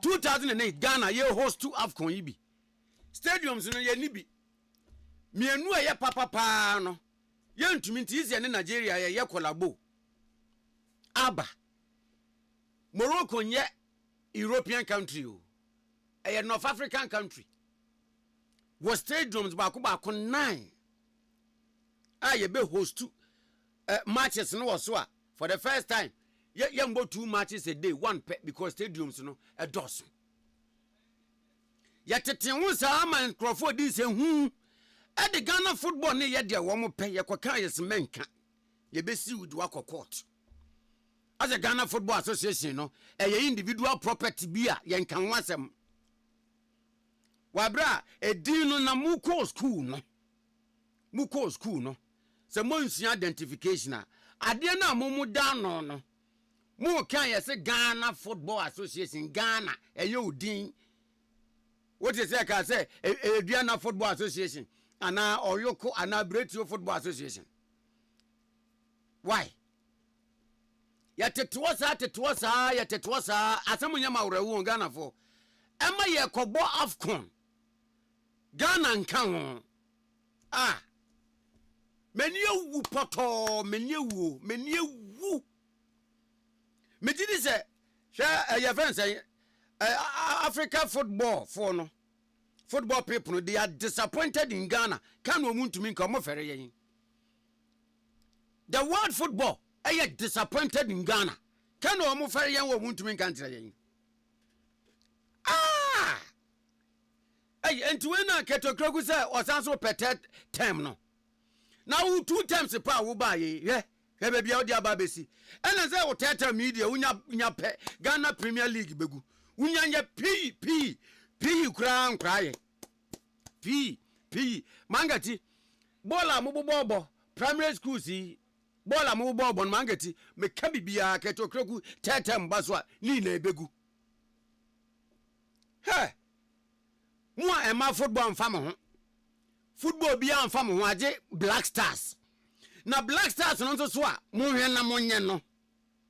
No na mo jade aka nyina eno na mo ni di akire no so mo ntumi anye.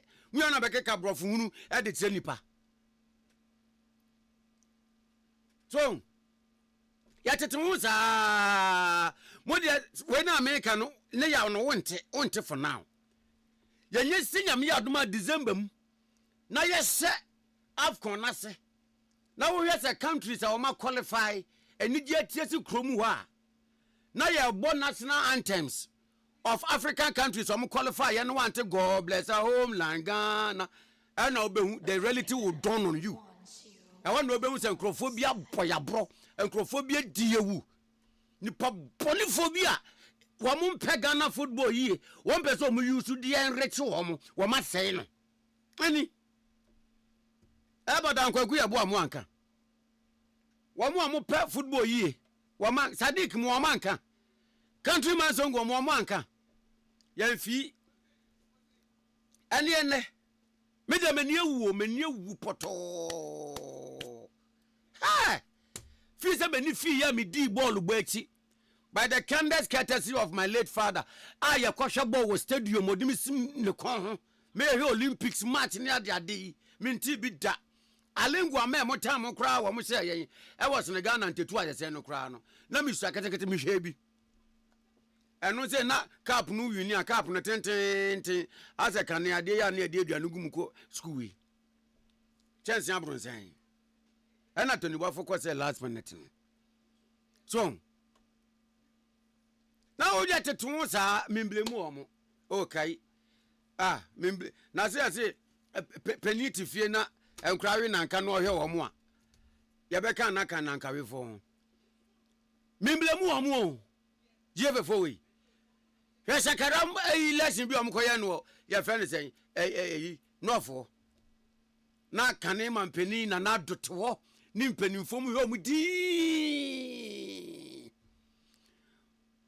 mampeni dada na na do wo wanum guase a ketokroku ne nkrofo ne de agu won di omdi ja wo kwan wo wabreso o mampeni wabreso mampeni dada na nado wabreso ena Ghana ntumi an qualify mampeni wabreso de ata na ball wo mpe wonso pa de na nkenum se o ball classmate kra ne mampeni a wanyan baby ko atamels enti nka obi betena wa pa ma ya Ghana football say ya mampeni na nado nka wa ya football enthusiast e ma boxing kra ya se wo pe minim se wo bobi dia said there was a chance to come back for Pakati pa technical knockout.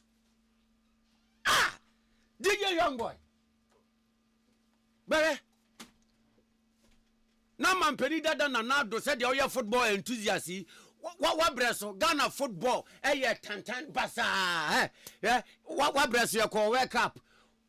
You make history, you make it be Ghana football mu your group near your fanyam.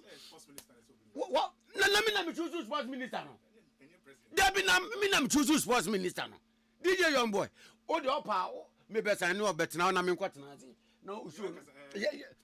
Okay, o de mapon. Because we that's okay there. Na mapon me de ni besia. What go first sports minister? Who table tennis ball no be say we dey on say akokokosia. Wei. sports minister awo hu table tennis ball say da wa ubi san say we do abaka say double kosia me wura wo enu awo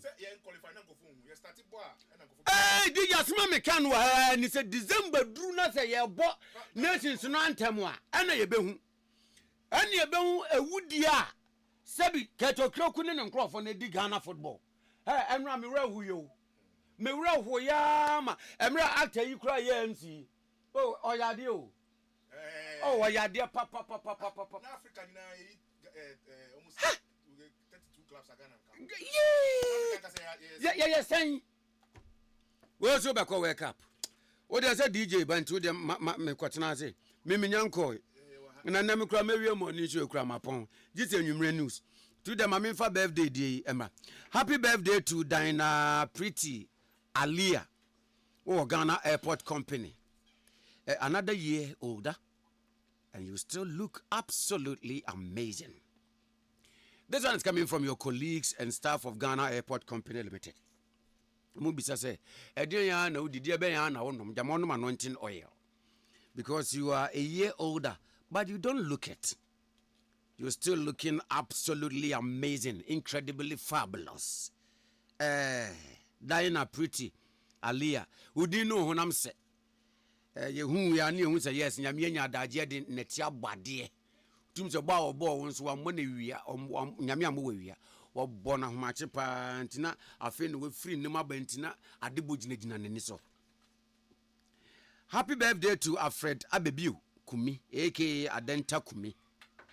May God bless your new age. This one is coming from Josephine Peace FM online and a demo. So Alfred Abebiu Kumi aka Adenta Kumi, may God bless your new age. Yeah, from our very own Josephine. I know the mouth.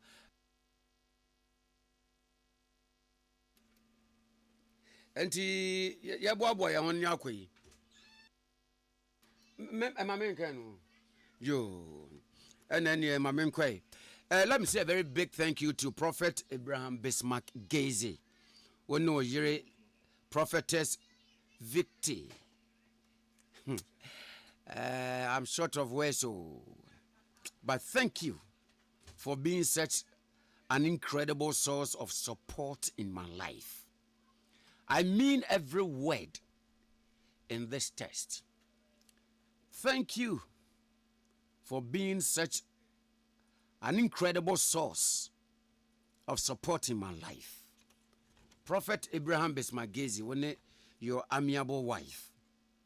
I'm eternally grateful for you have been a great source of support. You have my deepest thanks, and I'm more grateful to you than you will ever, and even never know. It's just me, dear Becca. And right, my friend, one fa minimum.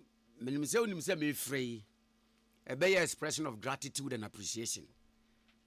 Deliberately, me a minim and one fa me te language na say. But a phone so and one fa me de mano one from me and dey say dey tie bia no obefa. Then we dey mesra mo say Isaac Akwesi Amunewton, my beloved father. Wadani benkum so obi bia wate a wode yakọ awura chechira ni nkuranhye esem enam WhatsApp so normal message so ene wo a wo frɛ me edema me no me de nyame dawase adofo ne ajanfo pepiankoma so Medamase pa medamase adofo ne ajanfo ne pepiankoma a mentumi emfa akwanya bia so namase se menam kasafidie so bedamase eninti adofo ne ajanfo pepiankoma mode ya akɔne awura kyekyere ni nkranhyesɛm ɛnam WhatsApp so normal message so ana mo frɛ me ɛde ma me no mede nyame da mu ina mase na me fa akonya yi so ɛde na ase a adɔre srade ɛma obi bia mani so pa nyame nhyira obi bia. Thank you, merci akwe mede mase pi 35 after 10 ye kwena DJ Young Boy ɛna ɛtoa so ɛnɛ sɛ nanka wɔsɛnka me wɔ Olmai ne hometown because empenifo atena se ɛyɛ meeting wɔsɛnka me wɔ bi na nso so mentumi ankɔ nti gomuo oduma se ɔhene kɛse ne mpenifo ɛne my late father say Ade Akye Abia Newton ebusia mpenifo a mosim kunwa no pay madaroma akwa suma wura nimia mfo do so ye ni na adwuma yi nti ɛna nnamantumi ama momfa nkyeme na nso amamna ne amane bia sefata bia no yebeye it once again obi bia wate se me papa efrim a wode yakɔ awura kyekyere ani nkranhyesɛm ɛnam WhatsApp so normal message so ana wo frɛ me ɛde ma me no mede nyame da wase adɔfoɔ ne egyanfoɔ ne yɛpepian koma ntimi fa akonya yi so ɛde na ase adɔre srade ma obi bia meni so WhatsApp message or normal message meni so wo call na me nhyira wo bia.